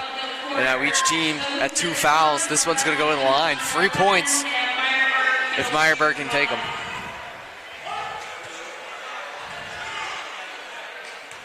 Duncan, I'm not sure what happened in that timeout there, but Lexington looked like a brand new team.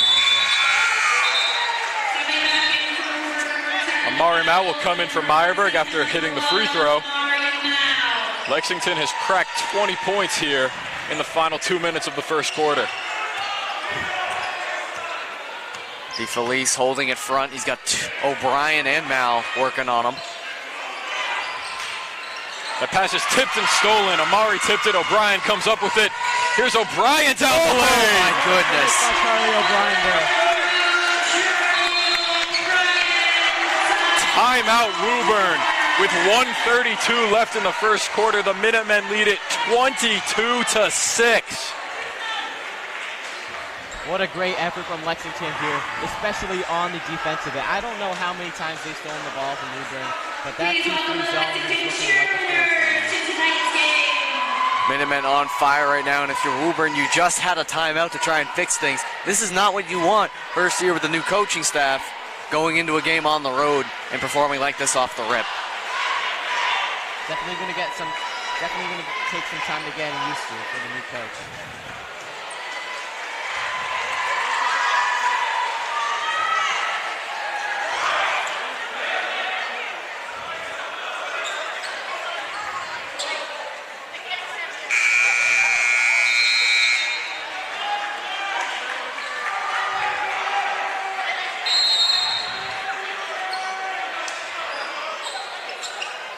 See what Woburn does here on the inbound. Gio DeSer throwing it in. DeFelice is defended at half court by Amari Mao. Chiodo feeds it to DeFelice. 20 to shoot for the Tanners. Assaport picks up Chiodo. Woburn trying to find something. Guerrier inside. It rolls off the rim. Out of bounds. Last touch by Woburn. Brennan Schwartz and Andrew Stevens picking up the ball, getting inbounds. They are coming into play. Ryan Assaport will go out for the first time in this game. He has 10 of the team's 22 points. That is some much-deserved rest. And Chiodo will pick up a foul there going against Chris Lapone. Brandon Schwartz will be seeing his first minutes of the game. It's exciting to see what the sophomore can do.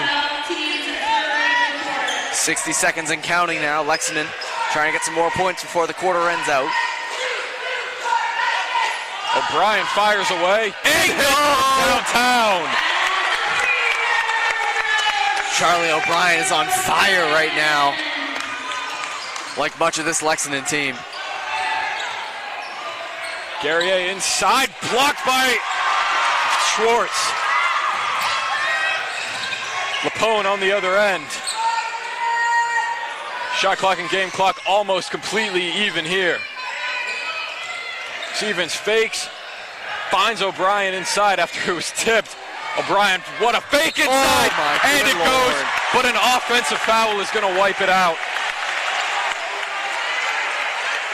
And Charlie O'Brien didn't notice that. Do not think he knew that was an offensive foul. Nonetheless, he was pretty hyped. Good to see on the Lexington side. I like play though. They're having a little chit chat here, Hobbs and the other ref. And now, a little more serious chit-chat. The Lexington foul is on number 0, Charlie O'Brien's first personal Whenever foul. there's a block Team or third. charge, those can go 50-50. It's really hard to tell, especially without a replay camera here.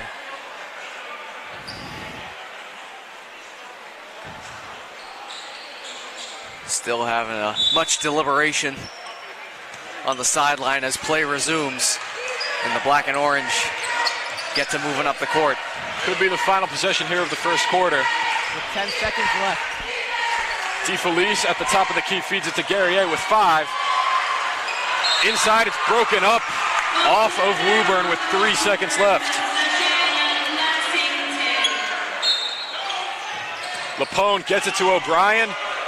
Looks like they're gonna. Time is running out, and that will not count. But what a showing from the Minutemen in the first 8 minutes. After one quarter, they lead it 25-6 over Woburn.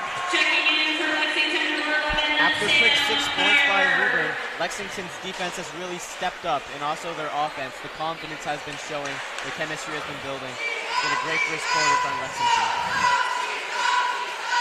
Big first quarter. All around defensively, offensively, some really big moments, some big slams. Something we didn't see a ton of last year, and already out the gate we got 2 in the first quarter. So really good start for Lexington. We need to see continued effort. We don't want to see this lead start to dwindle. And overall, very good first quarter. A double-digit lead for Lexington, 25-6. Coach Hobbs told me before the game that with a team like Woburn, when you never really know what they're going to hit you with, Lexington could miss their first 20 shots and still be in the game. Now, I'm not sure what the game plan was for making the first 20 shots, but I'm sure Lexington will take it nonetheless. And at this rate, they could even hit 100 points in this game. They are on pace for that, on pace for exactly 100 after 4 quarters.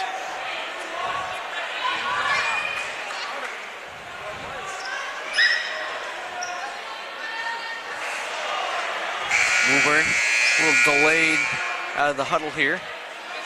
Still in the huddle as it is right now. And they finally break.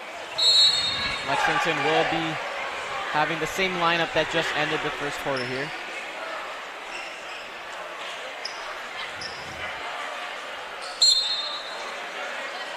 Sullivan inbounds, and away we go for quarter number 2. Oh, some rapid-fire ball movement here from Woburn. In the corner, the 3 is no good, but the offensive rebound is sent back out to DeFelice. That one doesn't go. Rebound by Amari. Oh, good steal. Meyerberg nearly threw it away.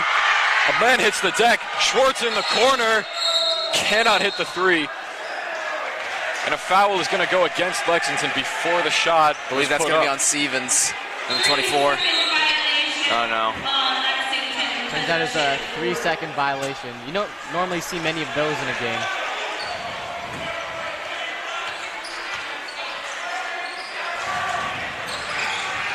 Guerrier gets it from DeFelice.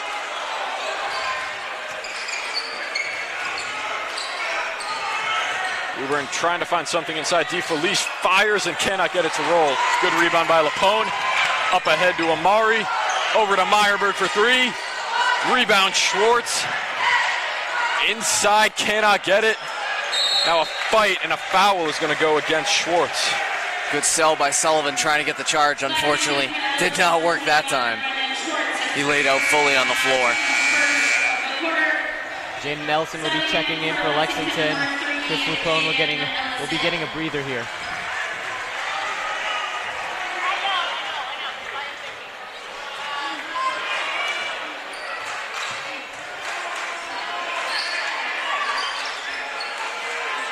Guerrier feeds it to Sullivan, who swings it to Chiodo. Woburn desperately needs something to get going for them on offense here. And Chiodo, right as I say that, hits the 3.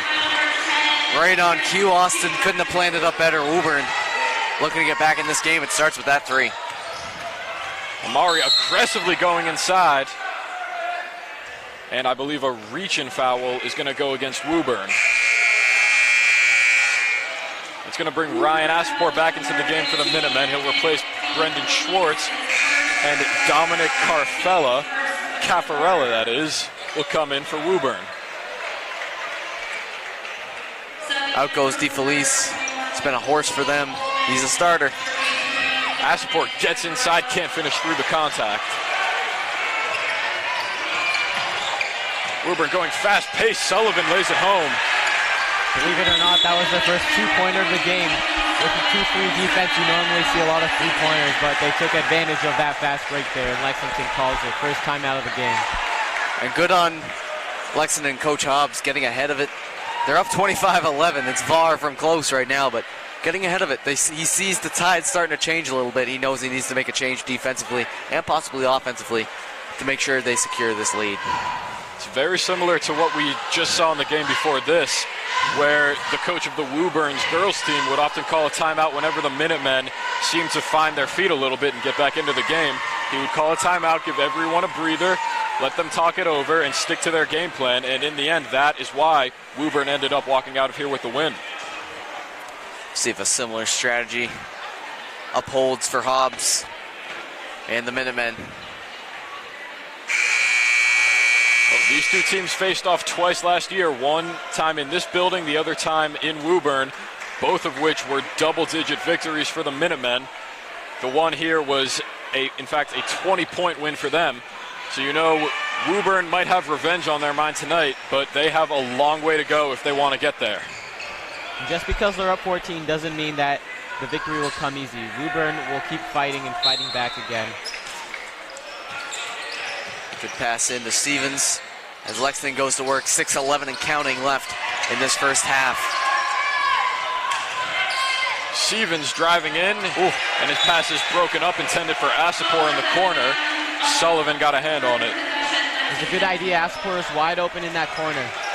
Just deflected the ball and went out. Mao nearly lost it. Drives inside, finds Stevens for an easy two. Great patience there from Stevens. Could have gone up with it right away, but he did a little pump fake, got two defenders in the air. Nice, easy layup. Chiodo feeds it to Caffarella. Outside Altman. And he will direct traffic.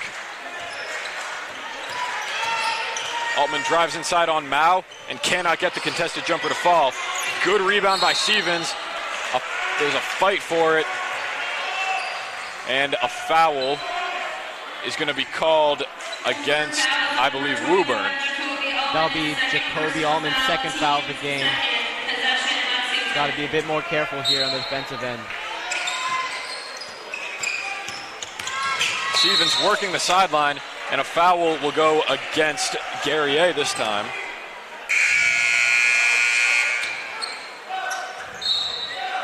Well, correction, that was Thomas O'Brien. He did not agree with that call. I believe still on the court playing defense. A lot of subs going around for Woburn. Quick pace subs as well. Ellison feeds it to Meyerberg, and he hits again.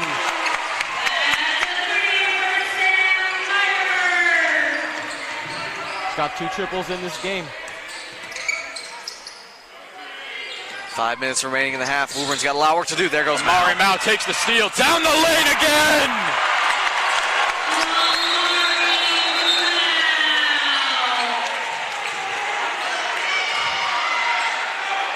The ref's doing something here. Is he going to get called for technical? I don't know if you're going to get called a technical. Hobbs wants a timeout, and the ref granted it to him.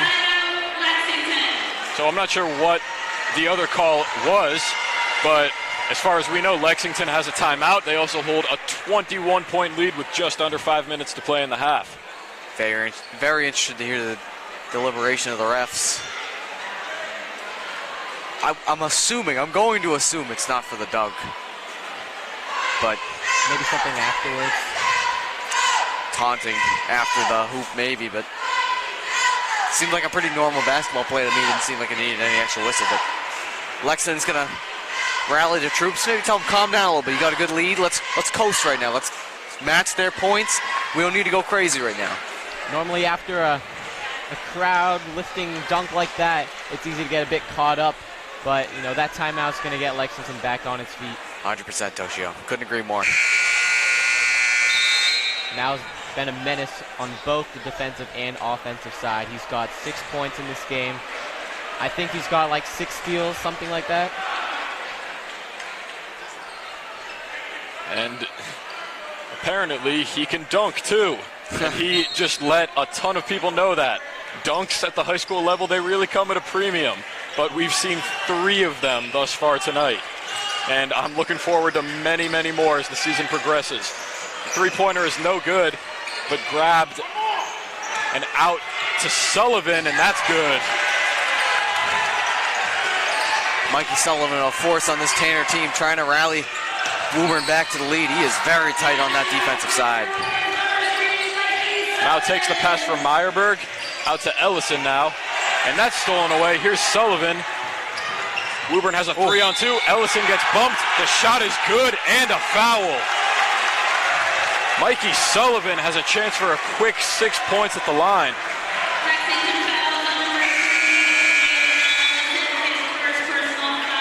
I think it's the mask. It's got to be Toshio. He's playing like a menace right now. As Eliason goes out and Lupone checks back in. Eliason just took that hard hit to the floor. Need his second catch a breather.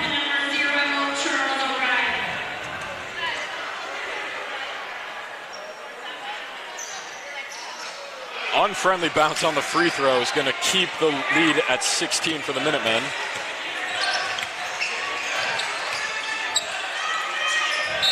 Asapor thought about the 3. Instead, he will travel with it.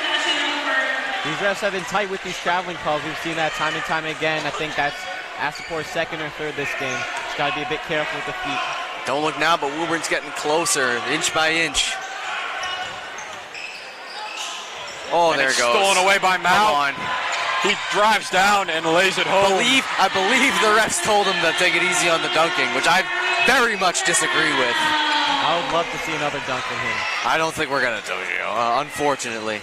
Nice little lay in there, though. Points are points, Toshio. We got to protect the rims here. DeFelice fires and comes up short. Rebound goes out to Sullivan. That's no good. Another offensive rebound is put in by Chiodo. Good job by Chiodo picking up the ball. When his teammates falter, he picks him right back up. O'Brien, loose ball. And it's thrown away, intended for Stevens. And Nazir Mendes-Stevens will make his first appearance of the game. Take a wild guess at who he may be related to. This is his first minutes of the day right now. So this is a big moment for Lexington, up 34-18. And he is rocking, I believe, his brother's number 5 from last year. Going to try to follow his footsteps, make an impact on this great LHS basketball program.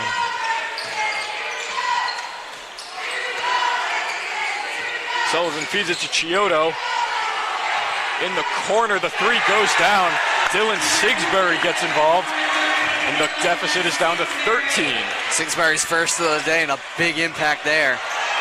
Woburn just continues to get closer. Asapor thought about the 3, instead feeds it to Stevens. He gets his man to leave his feet, but can't hit the mid-range jumper. Good idea there by Stevens. Thought about driving it a little more, but stopped, try and get a quick 2. Unfortunately, didn't bounce his way. Chiodo can't bank it home over Asapor.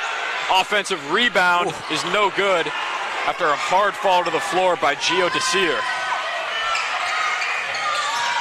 Lupone slows it down smartly. Asapor has a mismatch here on Altman. He's going to fight his way, and an offensive foul is going to be called. Asapor seems a little upset with that one. As with many of them, and now Schwartz and Metzger come back in. Asapor and Stevens going to check out. Let them catch their breath.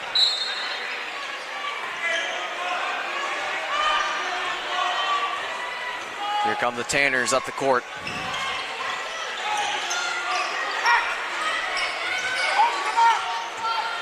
Samuel drives inside on Metzger, and he can't get the crazy shot to fall. O'Brien with a head of steam down the court, has it poked out, and they cannot save it. It will stay with the Minutemen as we are inside of 2 minutes to play. Amari Mao will come back in, replacing Mendez Steven.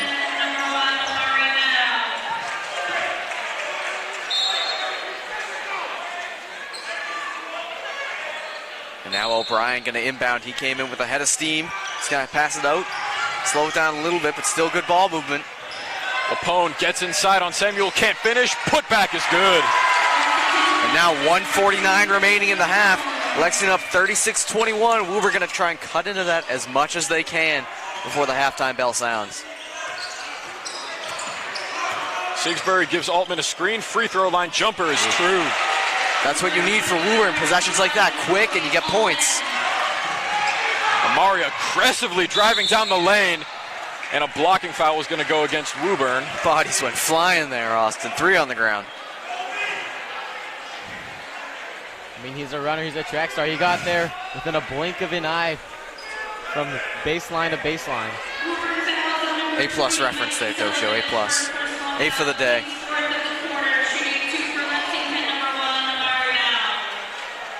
See if Mao can take these free points. 1:27 left in the half. And he gets one. Every point matters. All these free throws are valuable. We're going to be talking about these points later in the game if Woburn can come back, which right now it seems to be, they're getting a little close. It's been a little fluctuated in terms of Lexington's lead. Amari makes 2 of 2 at the line. It's a 15-point lead for the Minutemen with 80 seconds left in the half.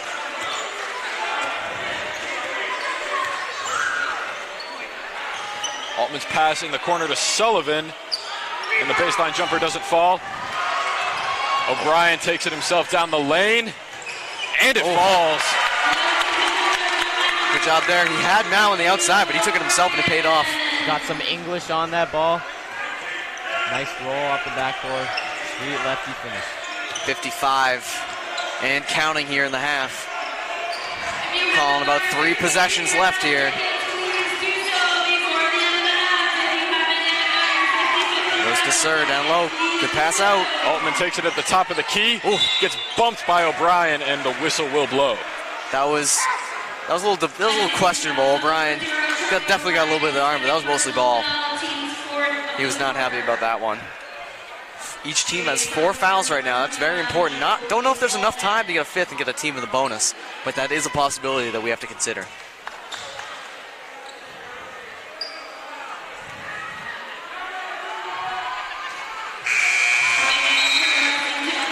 Meyerberg will come back in, replacing Charlie O'Brien after the missed free throw by Altman. He's going to come up in the free throw box. See if Lexington can get a rebound if it goes out. They have 4 people down there. It does. And the rebound is going to be taken by Sigsbury anyway, but he can't finish. Lapone finds Meyerberg. 3-pointer is up and in! He had the little readjust right there, and he still nailed it. And the shot clock now gone for Woburn, what could be the final possession of the game. The half, excuse me. I would expect them to dribble down the clock here, not let Lexington get another possession, get something before the half. Altman drives inside and gets the floater. What a play there by Altman. The clock is running. It's Meyerberg with 5. Oh, good steal by Samuel. Stolen away by Samuel. And the pass is thrown away for Altman. That'll stop the clock with 1.2 seconds left. That is a huge, huge missed opportunity there for Woburn. That's 2 free points right there that they just got rid of. Could have cut the lead down even more, but instead it stays at 18. And it's probably going to stay that way for the final 1.2 seconds of the half. See if Metzger can get a final heave. Metzger fires, and it's look just a wee bit off. That looked like a Mac Jones throw. Not going to lie, it looked like a Mac Jones throw. After 16 minutes, Lexington with an incredible showing. They head into the locker room with an 18-point lead over the Woburn Tanners. An excellent half by Lexington, 43-25, and Lexington, really the score shows the game so far. Lexington's been very dominant, and just an overall good half. It's about maintaining that into the second half, Toshio. Absolutely, Duncan. And just to take a deeper dive into the stats, for Lexington, the wealth has been distributed, and Ryan Ashapor and Amari Mao have 10 points apiece. They've been leading the Lexington offense, but Charlie O'Brien, Sam Meyerberg, they've been scoring some threes and some nice layups in there. And for Woburn, It's Mikey Sullivan. He's been carrying Woburn on his back. And Woburn has been slowly creeping back into this game, but Lexington's lead is still comfortable. A lot of things to look out for in that second half, Toshio. Second half begins in about 9 minutes. From Austin Raish, Duncan Maloney, and Toshio Yuki here on LexMedia. We will see you then.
we are back for the start of the second half between the Lexington Minutemen and the Woburn Tanners. And if you're just joining us, you missed quite an impressive 16 minutes of basketball from both sides, but especially from the Minutemen. It was, quite honestly, the loudest I've seen this gym in a long time. You know, these fans are so happy to have basketball back, and so far the Minutemen did not disappoint. Both Amari Mao and Ryan Asapor got off to amazing starts. Sam Meyerberg doing what he does best, hit a few shots from downtown, and they currently hold an 18-point lead over Woburn as we get ready for the second half. I'm Austin Raish. I'm joined by Duncan Maloney and Toshio Yuki. Austin, it was a sight to behold in the first half. So many good plays, a couple of slam dunks, a couple of good threes, and really both sides at the end of the half kind of got it together a little bit, but Woburn's going to need a lot more than a little bit if they want to get back in this game. And this is impressive. Speaking of the 18-point lead, this is all without their captain, Darren Onger. He is not active tonight. Here in the gymnasium supporting his team, getting hype at every slam dunk just like the rest of the crowd. What we like to see from a captain. The Minutemen start off with possession here in the third quarter. Ellison feeds it to Asapor, but an offensive foul is going to wipe off the basket. I think that's the third charge we've seen from Lexington today. And now the Minutemen think there should have been a technical foul called on Thomas O'Brien for a taunt on Jaden Ellison. But very well might have been, but yeah, don't want to wake was, up the monster now. Jaden Ellison was giving a nice smile. That shot is good by O'Brien up against Asapor. Austin, they don't call it the dirty woo for nothing, bro. They do not call it the dirty woo for nothing. This game's going to get a little physical. Amari Mao steps out of bounds, and that is a quick turnover for the Minutemen. Great start to the half from Woburn. This is the momentum you need to start climbing your way back into this game. Refs chit-chatting a little bit, making sure they're on the same page. Seems they are.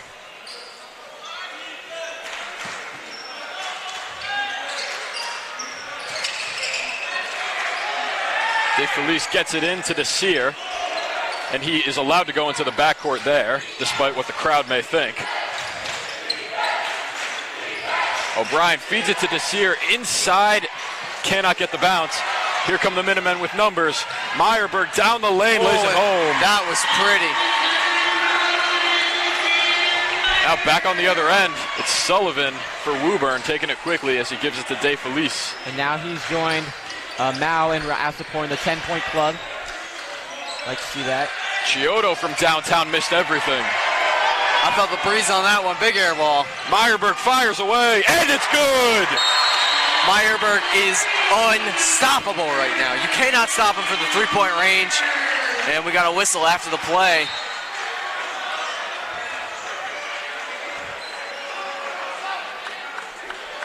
Not sure who this is going to be. I believe Lexington. Looks like it's going to be a technical foul.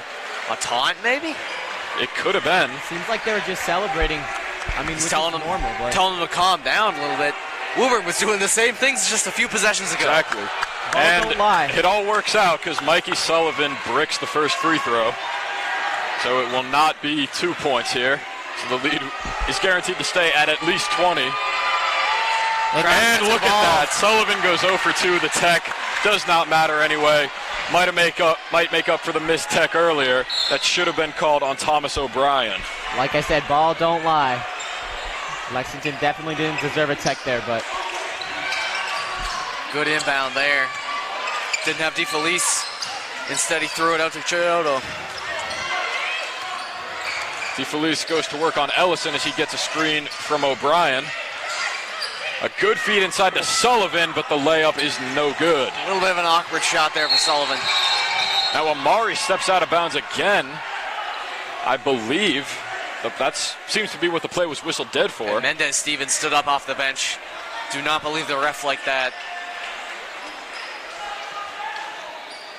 And these refs are calling things very tight. Seems a little one-sided at the moment. Maybe it'll work out for Lexington in the end. We'll see. This is what I'm talking about. Lexington really wants to calm this game down. A 21-point game. You do not need any foul trouble, any more foul trouble. They're already at 2 fouls. We're not even 2 minutes into this quarter. Absolutely. At this point, if you're Lexington with a 21-point lead, you don't need to speed things up. You just got to control your offense, do what Lexington does, and just maintain this lead. Nothing stupid, no excuses like that.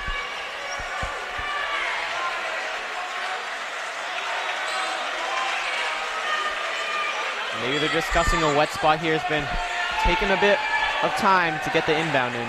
They're making sure they have the line correct. These refs are being very particular, especially for an early season game.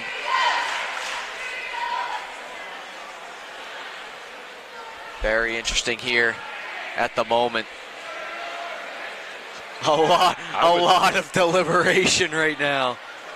I would love to know what was being discussed, but whatever it is, they'll have to put it off for another time. We got to get these coaches mic'd up, Austin.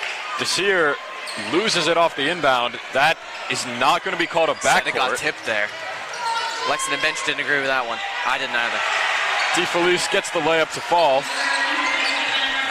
Nifty finish there. It's been a quiet night for DeFelice, but he gets the first 2 points. Now Ellison's going to get called for a 5-second violation here, and the Woburn crowd is starting to get back into it. Woburn has some life, and with 6:20 in the third quarter, there's a lot of time for Woburn to make something happen. O'Brien feeds it to DeFelice, and the Lexington crowd responds. Just take a listen. I mean, it is 48-29, Austin, but that does not say much. Woburn has all the momentum right now. I mean, when you see their student section and their crowd getting into it, that's when you know they've got the momentum.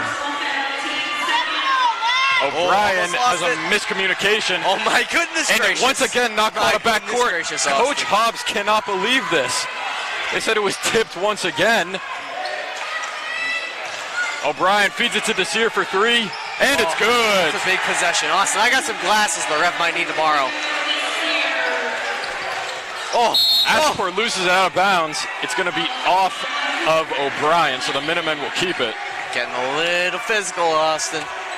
Early. This is the early onset. It's going to happen more and more. And if it continues to go uncalled, it's going to be big for these teams. Mao kicks it to Stevens, and a blocking foul is going to go against Woburn. Just lucky that wasn't another charge there. 100% Toshio. Ellison inbounds it to Asapor. As he goes to work on O'Brien, gets space but can't hit. Offensive rebound is saved by Mao. Out to Meyerberg as he drives in the corner. Mao for 3. No good. Rebound fought for, taken by DeFelice. He drives inside, gets bumped, and an offensive foul is called. There we go. Call finally breaks Lexington's way. And the Woburn crowd is shocked that a call actually went in favor of the Minutemen.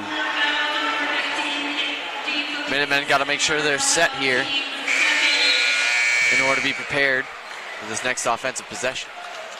So Eliason checked out there. I believe Lupone stepped in. Woburn going with a full court press here as Andrew Stevens is able to break away from it.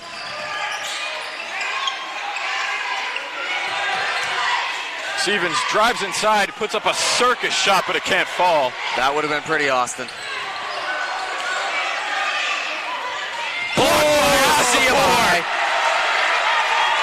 Ryan Asapor said not today. He sent that back even way past the crowd. If you want to taunt people when you're down by 20, maybe that's what will happen to you.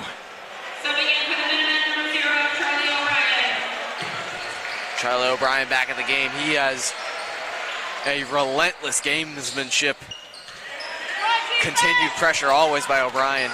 Love the addition of him into this game at this moment. Altman puts it up, and he's blocked by O'Brien. Rebound is taken, given to Chiodo. His three-pointer's no good. Rebound by O'Brien out to Altman. He gets bumped. Desir fires away. That's no good. Rebound taken by Meyerberg. Here come the Minutemen. Inside, Stevens could not handle the pass. Miscommunication there for Lex. Doesn't matter how much they're up by, you hate to see a miscommunication like that as the lead slowly but surely is getting a little bit smaller. Speaking of miscommunication, you saw a bit of there on the defensive end. Woburn got 1, 2, 3 offensive rebounds there. Gotta get the talking up a bit on the defense. Lexington's lucky that Woburn did not convert on that. But they will if they keep firing away at those threes. Altman gets a screen from O'Brien. Asapor will switch on to him. Even with the mismatch, he's going to go inside and get 2. That's a big point there for Woburn. Under a lot of pressure, he still got it done. And Woburn is playing relentless defense right now. Asapor thought about the 3, gives it to Lapone. Meyerberg fakes, drives inside, and an offensive foul will go against him. Understandable offensive foul there, Austin. He just jumped right into him. I appreciate the aggressiveness, but I think, you've seen 4 offensive fouls from Lexington today. I think once you drive in the paint, just get your feet set, kick it out for a 3 if you need to. You just got to make sure that you do not truck your defender. Toshio, important note here, 4 fouls for Lexington. And there's still half of this third quarter to play. Lexington catches a good break there. Haven't seen many turnovers from Woburn in this quarter. Meyerberg defended by Samuel, feeds it to Lapone. In the corner, O'Brien fires. No good.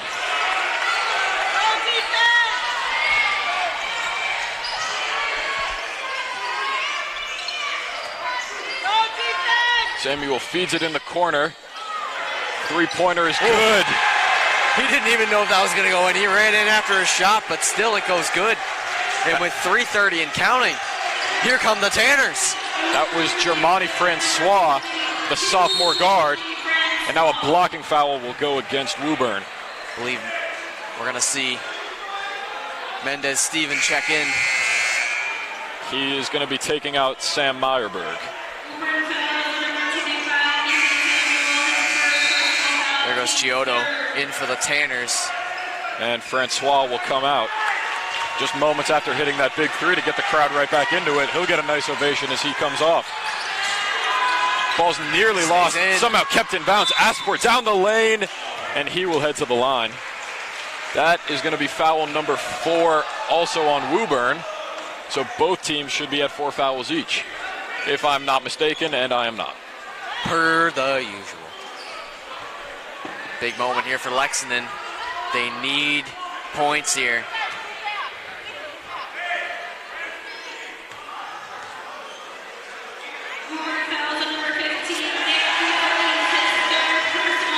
Misses one there on the line. Still a chance to get 49, increase to a 12-point lead for the Minutemen. The Woburn crowd trying their best to deter. It works. And he misses them both. Rebound by Lapone. It's going to be a Woburn ball here.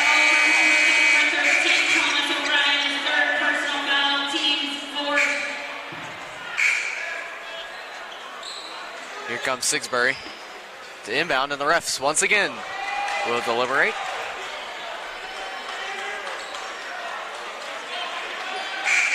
And they kept the deliberation to a remarkably short time.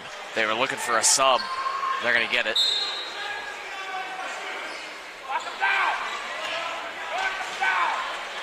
And Woburn's going to go to the line. I would there was a foul. I believe there was an encroachment on the Lexington side, and they were mistaken. They didn't think Lexington was in the bonus yet, Woburn was in the bonus yet, but Woburn is. That was Lexington's 5th foul. So a little confusion on the floor.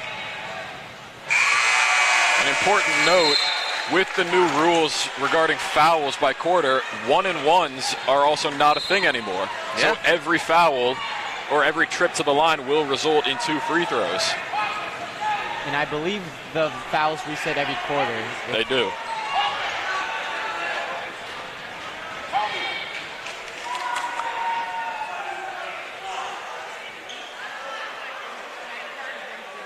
And the Woburn coach continuing to argue.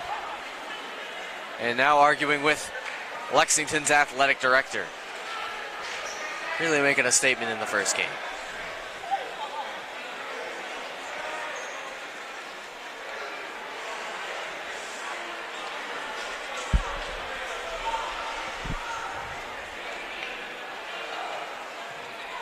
Looks like the deliberation has ceased. See what the refs say.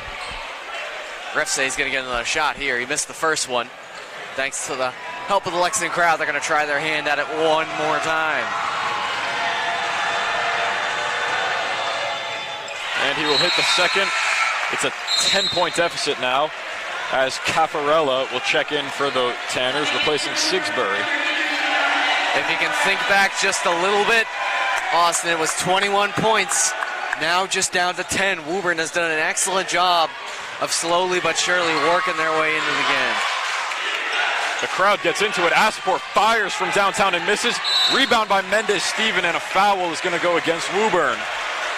Great hustle there from Mendez-Stevens, never giving up on that play. It's all about doing the dirty work, getting those offensive rebounds, helping your offense get second chance points like that. And now he's going to get rewarded for 2 free throws. Got his chance at his first points of the day. And that puts both teams in the bonus, Austin.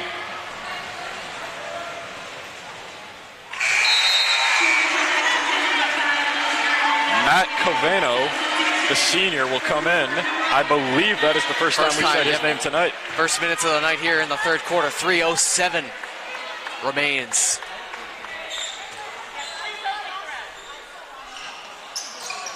Second free throw is no good.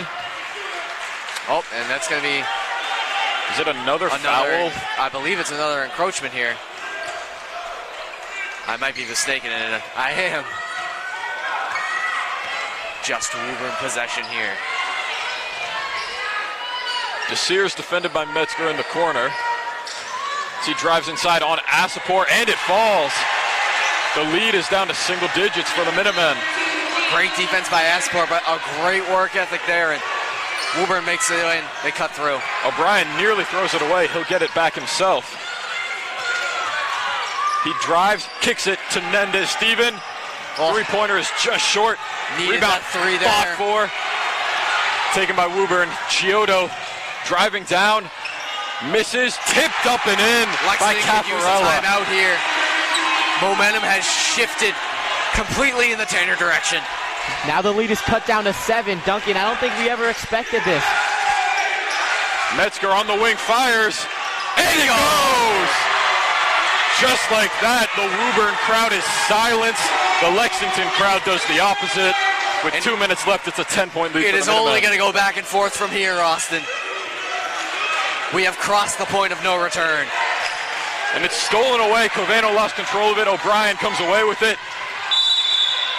We got a whistle and a travel call before the shot goes down. It's unfortunate for Lexington. Would have been nice to extend that lead back up to 12. Sullivan comes back in for Woburn. I feel like it's been a while since we've said his name. Definitely, but he's ready to come in and make an impact. We'll see if he can do it offensively here.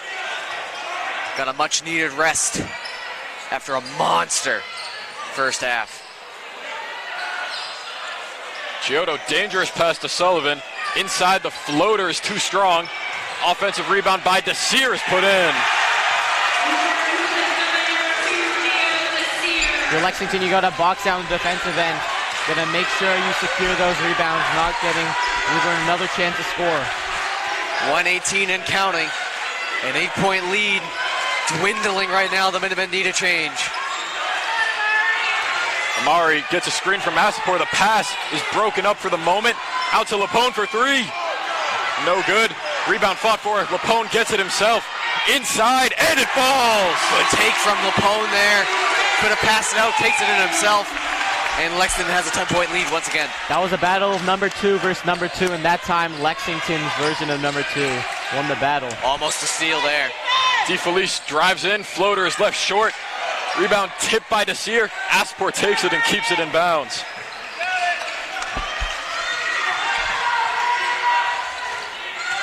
And the shot clock is separated by 8 seconds from the game clock. Dangerous pass is going to be deflected by Woburn and out of bounds. Now let's see what Lexington does here on the offensive end. Will they go and try to do a 2-for-1, or will they try to run it down as much as possible and give Woburn only mere 6 seconds, 7 seconds? Pass for Aspor is broken up, but a foul is going to go against Thomas O'Brien of the Tanners. That's going to put Lexington at the line. I believe that is his third personal foul. So he only has 2 more before he is out of the game. Woburn coach, much deliberation. And now Aspor goes to the line.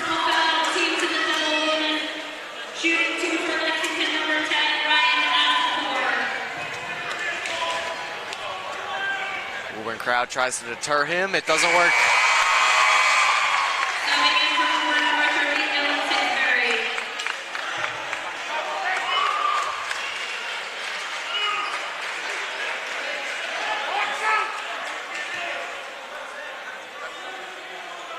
Here comes Aspor's second shot.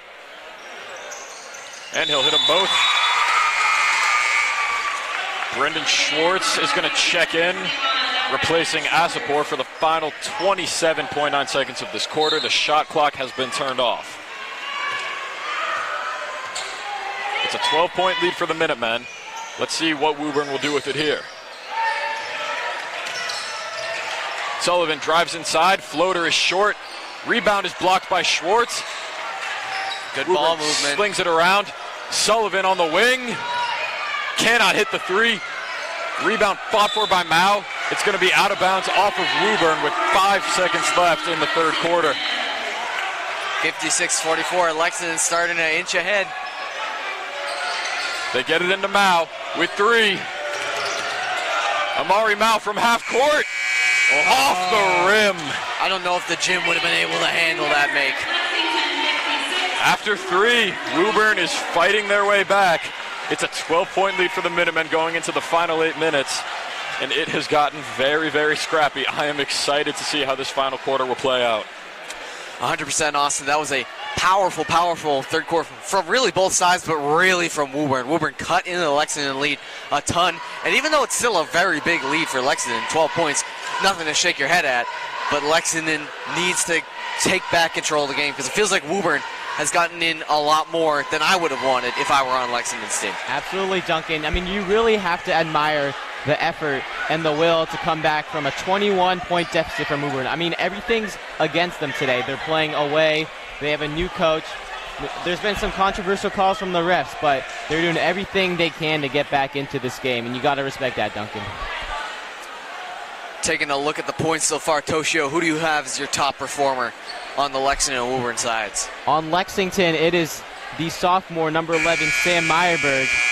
He's just been an outstanding player today, especially beyond the arc. He's hit so many threes, just getting the crowd going for Lexington. And for Woburn, it is still, no, it is Gio Desir, number 2. It was Mikey Sullivan early on, but he's been not in this game for quite a bit. So he's number 2's gotten a lot of rebounds, those second points. It's really been clutch for Woburn here in the second half. Part of the new coach here for Woburn. You notice they spent a little longer in the huddle than the ref likes, barking at them. 8 minutes remain, 12 points to get if Woburn wants to get back even with the Lexington Minutemen. Once again, more quick ball movement from the Tanners. Chiodo from way downtown. No good. Rebound tipped, taken by Metzger. Lupone, good shake and bake there. Metzger finds Asapor as he fights his way inside, and too strong there. Now DeFelice taking it up. Taking it all the way, coast to coast. Tries to go up and under, and he will head to the line.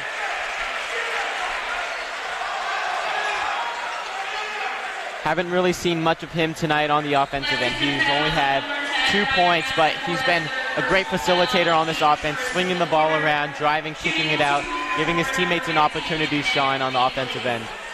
And Jacoby Altman getting ready to check in on the Woburn side, the junior.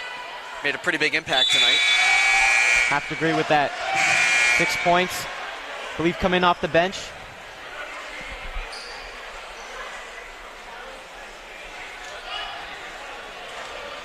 Another chance here for DeFelice to cut into the Minuteman lead. He goes 1 for 2 at the line. The deficit currently sits at 11. Here go the Minutemen. Woburn playing heavy press. Metzger fires away, and he leaves it short. Ball is tipped, and it hits Altman as it goes out of bounds. That's going to be the Minutemen's possession. It wasn't initially off of Altman, but he's in the way as it rolled out, and unfortunately for Woburn, a missed opportunity. Now defended by Chiodo.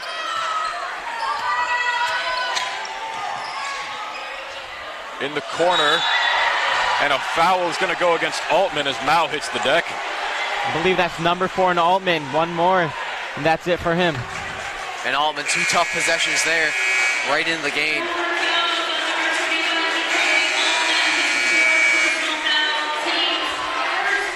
Bold move from Woburn's coach here, letting him stay in the game.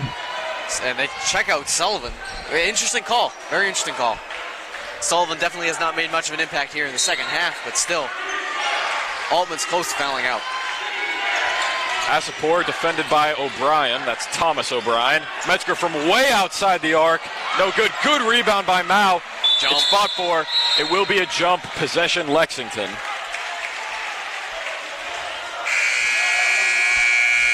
And here comes Stevens to get Metzger. And it looks like we're going to get a timeout from the Minutemen. 6:57 left in the ball game. The Minutemen lead it by 11 points. The score is currently at 56-45.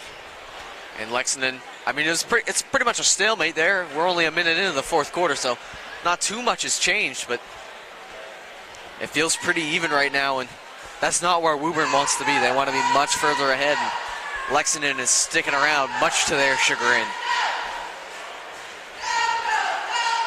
On the court, just a 6:57 remaining. The Lexington cheerleaders getting the crowd hyped up as they have been for the entirety of the game so far. We talk about them all the time on this broadcast. They are some of the hardest working people in this building. We can't let their work go unrecognized. You got to give credit to where it's due.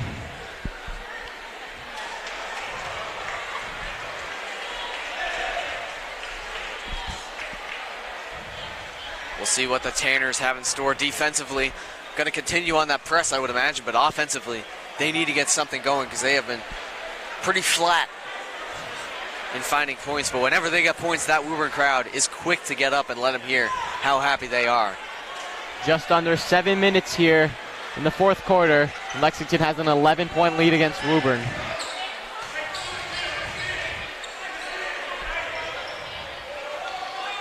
Lapone will get it in. And he finds Asapor. Once again defended by O'Brien. Inside, Mao rejected by Desir, but a foul was called first. Tough break there. Great pump fake there, though, from Mao. Just really got everyone jumping in the air, drawing that foul. Really smart play.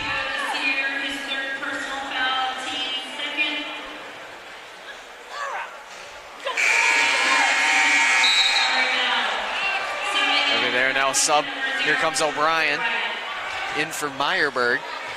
He's taking a much needed rest. 56-45. Mari Stay goes that way. 0 for 2 at the line. Chiodo swings it to Altman, and he will wait for some help down the court.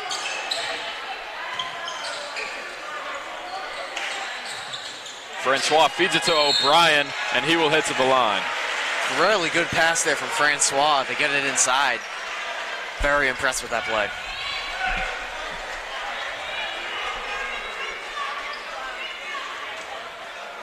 Now Woburn has a chance to cut this down from 11-point lead to 9. 6:39. See what O'Brien can do from the line.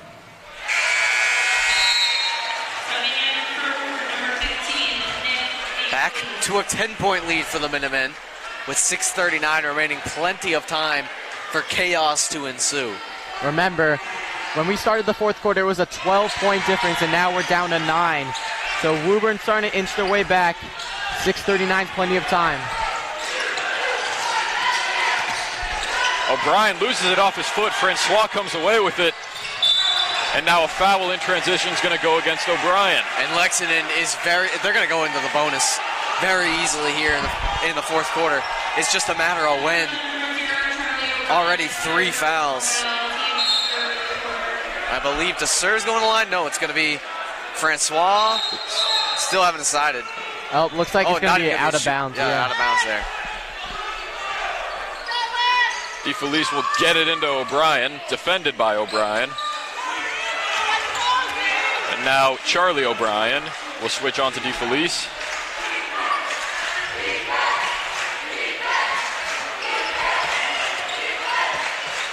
DeFelice looks, fires over Assaport, leaves it short. Very close to a travel there for DeFelice. Oh, intercepted. O'Brien picks off Assaport's pass intended for Mao. Now Altman good pass. Finds Francois, mid-range jumper is good. Mao ended up on the ground somehow. He is very, very slow to get up, and he's holding his ankle. That is not a good sign at all for the Minutemen. It looks like his hand is around his Achilles area, which could be a very bad sign. Went down middle of the play there, Austin. Looks like he's trying to flex his calf, see if how his Achilles is looking. Trainer quick to get out there.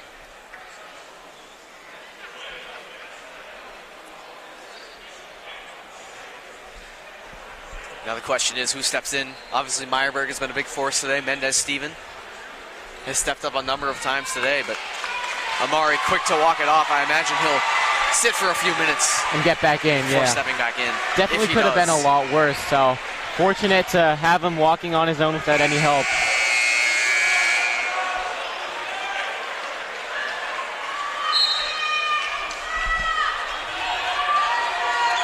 And now O'Brien going to be on the inbound for the Minutemen. Woburn not really letting up with their defensive pressure. Assaport bullies his way inside and gets an unlucky roll off the rim.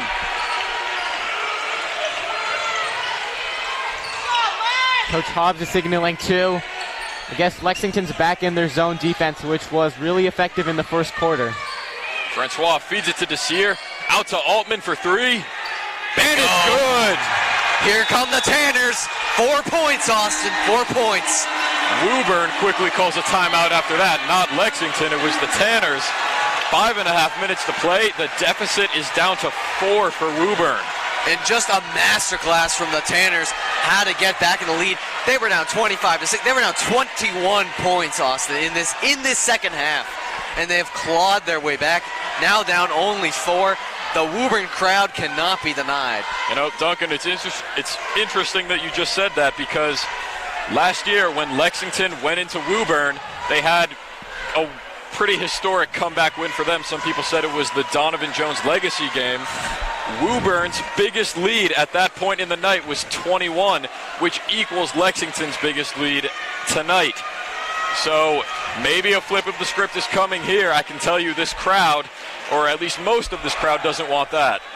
Duncan, I'm just curious right now, what do you think Coach Hobbs is discussing in this huddle right now for Lexington? Offensively, they need more. They can't be taking bad shots. Obviously, some of it has been bad rolls. It's going to help with the Mao being back in the game. But they need more offensively production-wise. And from the defensive standpoint, they just need to step up more. They need to press. They need to do what Woburn has been doing and doing successfully. Oh, there it is. Broken up by Francois. It's going to stay with Lexington here.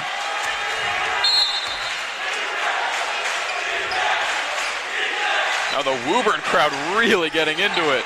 If this is what they're like at away games, we have to go to a home game. Now almost steps out. Stevens for 3, and it's good. There's the crowd. Big time 3 from Andrew Stevens. Altman tries to go to work on Meyerberg. He'll be backed out.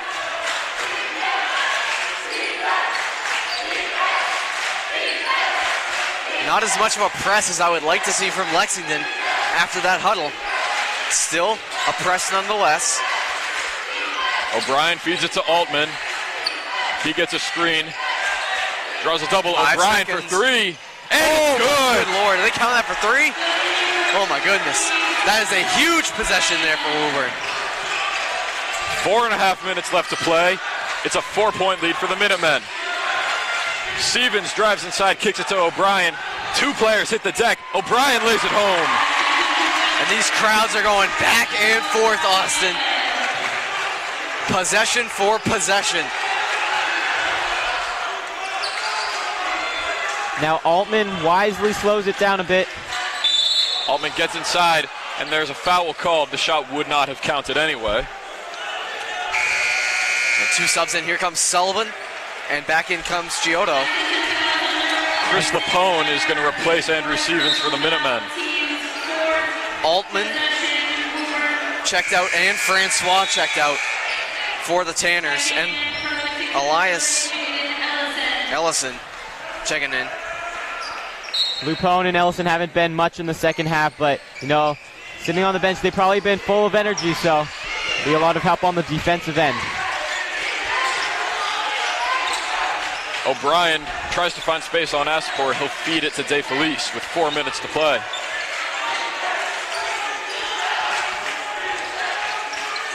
Oh, good pass. O'Brien, defended by Lapone, gets inside, Oh and my it goodness falls. gracious. What a possession there for Woburn. Amari blows past Nasir, finds Aspor, and an offensive foul is going to be called. Big Wow. moments, Austin, big moments. Wow, Lexington would wish they could get that one back. And Did the points count? that was a foul called. So I think the scores table are saying that Woburn should have a shot here. Yeah, Woburn should have a shot here. If I'm not mistaken. Did the points count there? Because Woburn cut the lead down to 2. Points should not. I don't believe the points. I'm not sure what happened there. It was definitely an offensive foul called on the Minutemen.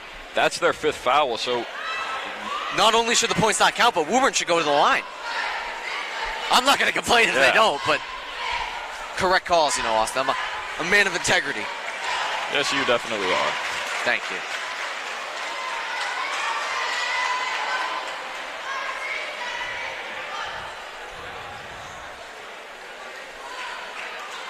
.340 remains. The game blown wide open by the Tanners' relentless defense and high-powered offense.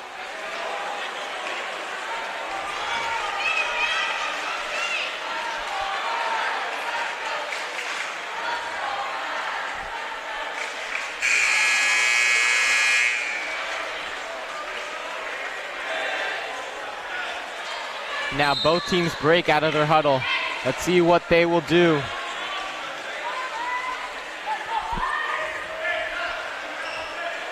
Woburn has a lot here. So 5 fouls for Lexington. Next foul, they will definitely go to the line, but this one, they are not. Lexington now pressing up hard on defense too. DeFelice off the inbound with 3.5 minutes left to play.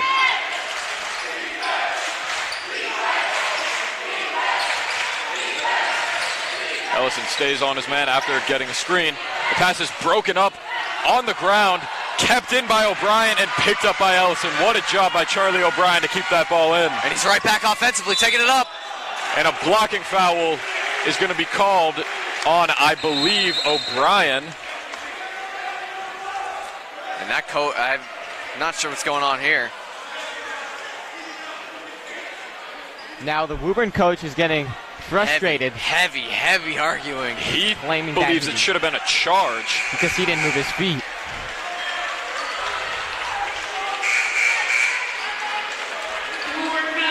And he'll keep pleading his case, but it should not matter here. And I believe that is O'Brien's And the refs 4th or 5th foul. leaving the argument. Lexington's going to take this opportunity as a mini timeout here. Very smart from Hobbs. Woburn not strategizing much except for the 4 players not over by the ref's table. That is O'Brien. Only Woburn player by the... Still deliberation. Not sure why the ref's allowing this. Does not take it. USA Hockey is a zero tolerance policy, which I believe all refs should adapt. Can't take any lip. I wholeheartedly agree with you there. As someone who has refed games before, I am all in favor of that. I believe O'Brien has fouled out of the game, so it's number 22. Here comes O'Brien. Germani Francois, who checks in for him, as O'Brien makes the first of 2. Now, Duncan, we talked about this earlier in this game, but these free throws are really crucial, especially down the stretch. O'Brien splits the 2 free throws. It's a 5-point lead for the Minutemen. DeFelice trapped. He gets it to Francois. And now he loses it on the ground. He gets it back. DeFelice floats it up and in. Big play there for DeFelice. 3 points. It is a 1-possession game, Austin. We have under 3 minutes left in this game. The crowds are getting into it. Lapone looks for an opening. He'll feed it to Amari. Defended by Francois, who just checked in. O'Brien, defended by Sullivan, kicks it out to Amari. Asapor inside, and he will head to the line. That was all ball, Austin. Gonna have to agree with Woburn there. But that was a sweet pass from Amari Mal there, a no-looker.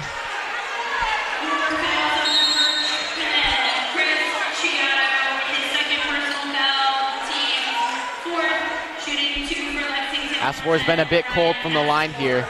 Be really helpful if you can knock these ones down and find his rhythm again.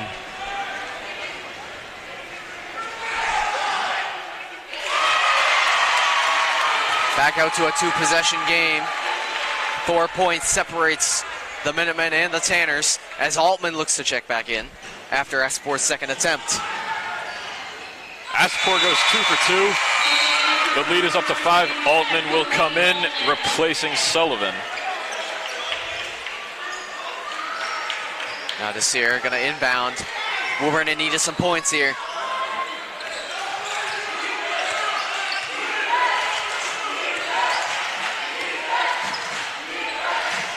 Altman gets the feed from DeFelice. He's defended by Ellison.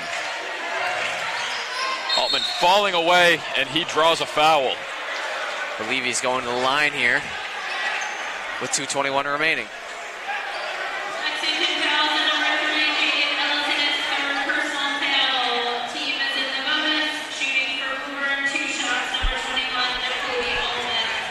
Remember, Woburn is in the bonus here, so every foul that Lexington has will mean that Woburn will shoot 2 free throws. Meyerberg gonna check back in. Big player back in for Lexington from Eliason. You know, Meyerberg really is a big player, and he stepped up tonight. You know, he's only a sophomore, but it looks like he's been playing with so much experience and maturity this game. And he goes 0 for 2 at the line, rebounded by Lapone. Amari going hard inside, feeds it to Meyerberg. Lapone nearly lost it. He'll give it to Asapor with 2 minutes to play. Asapor drives inside, and a blocking foul is called, and the shot goes down. Lexington's starting to drive away. They shifted in the 4th, and they're getting ready to move out. Nah, I think that was Altman's 5th personal foul.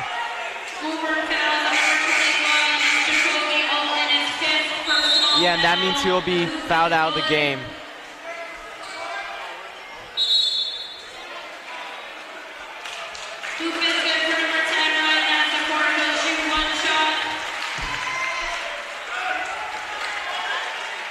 That foul will put both teams in the bonus.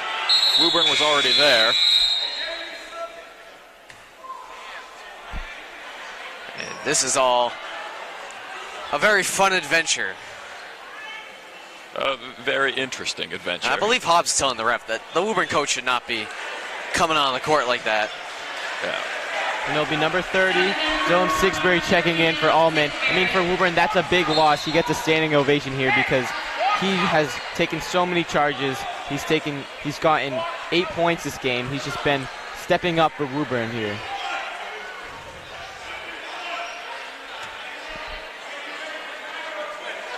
2:02 left in the ball game as Asapor fires away and connects. It's an 8-point lead for the Minutemen.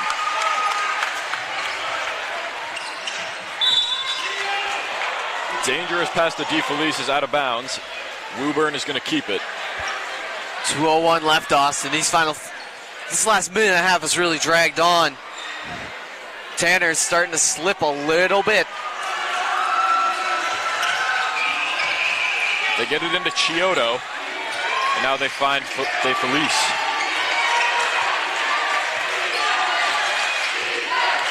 The crowd is Lexington rising loud. to their feet. A whistle as Samuel drives inside, and a foul will go against the Minutemen. Back to the line.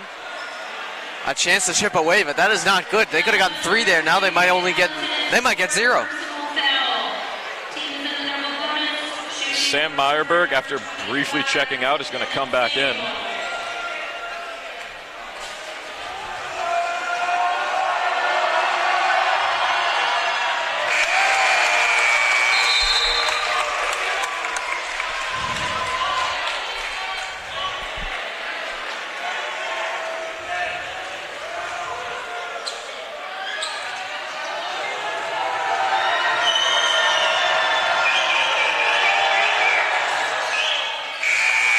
Samuel splits the pair. Number 3, 19 Sullivan.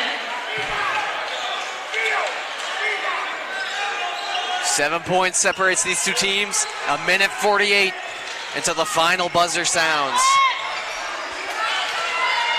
And for Woburn here, you don't need a foul right now. You just got to get a few stops. Amari floats it up too strong.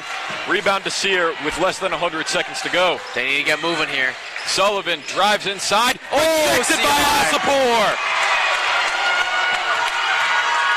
Ryan drives inside, lays it home.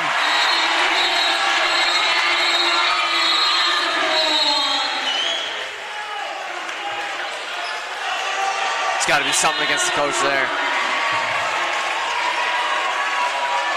The Woburn coach has a ton of words for the refs. And I think at some point you have to draw the line. You're not allowed to yell at them. Going back to that play, that was unbelievable. I mean, that two-hand stuff right there, and then going down on the other hand, on the other end of the court and getting a layup to extend the lead up to 9, that is big time for Lexington. That's quite a sequence for Ryan Asapor. Getting the block to keep the lead where it is and then extending it by yourself on the other end. Big-time players make big-time plays, and we just saw 100%. that on display. And the game is not over. It's still possible Woburn can get back in and make it close, but it's a long road to get there. That could have been the dagger.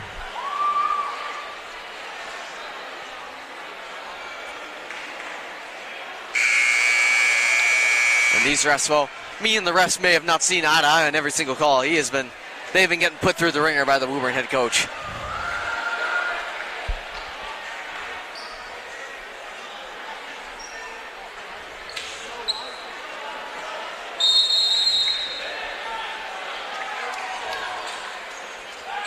If you're Woburn here coming out of this timeout, you really need a few quick scores here. You don't need to force any shots, but you really need to get your offense going again and then get a few stops and repeat that cycle.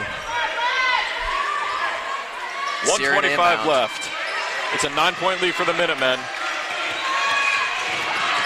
Sullivan nearly lost it, draws a double. DeFelice nearly threw it away, but he will get saved by a foul.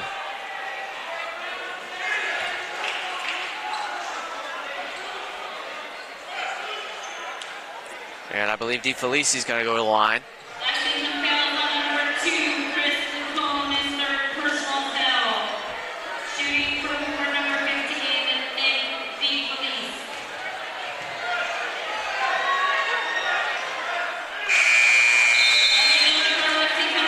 Meyerberg's going to come back in for the Minutemen, replacing Ellison.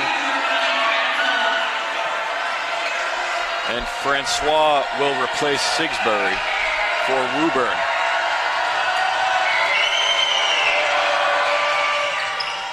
Second free throw bounces out of bounds, last touch by Woburn. You know, Sam Meyerberg, I think, is a really smart decision by Coach Hobbs. I mean, you're almost in the foul territory if you're Woburn. So if you want someone shooting free throws, it's Sam Meyerberg. In the corner, the three is no good by Meyerberg. Up ahead to DeFelice. He's got to wait for some help to get down there. Or not. He's going to take it and miss it. Great rebound by Amari. Up ahead, Asapor all alone. See ya! Down! Oh my goodness, Austin. Couldn't have written it up better. DeFelice fires away. That's not happening. Rebound by O'Brien, and they have to foul him. Listen to this crowd. What a better way to shut the door closed than another slam dunk by Ryan Asapor. Scorsese couldn't have written a better script himself, Austin.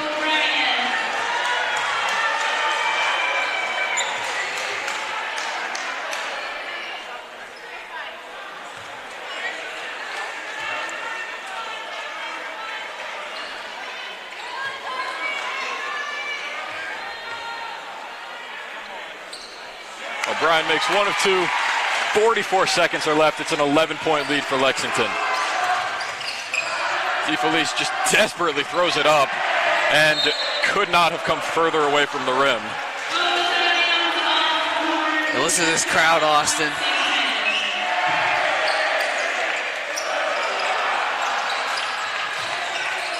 Meyerberg holding. Believe he's going to get a foul here. It's going to be O'Brien instead. That is going to do it, Austin. Well, this was one of the wilder environments I think I've ever called a basketball game in. And in the end, the Minutemen get the job done. I mean, this was one heck of a home opener. I believe the Lexington student section shouting for Isaac and Zbuga. Don't know if he's going to get in at this point in time.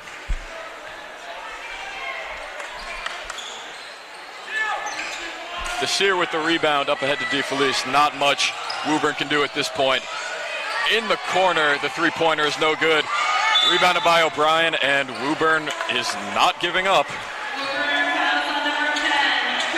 Their student section begins to empty out. Well, enjoy the drive home with no traffic. I hope it was worth it.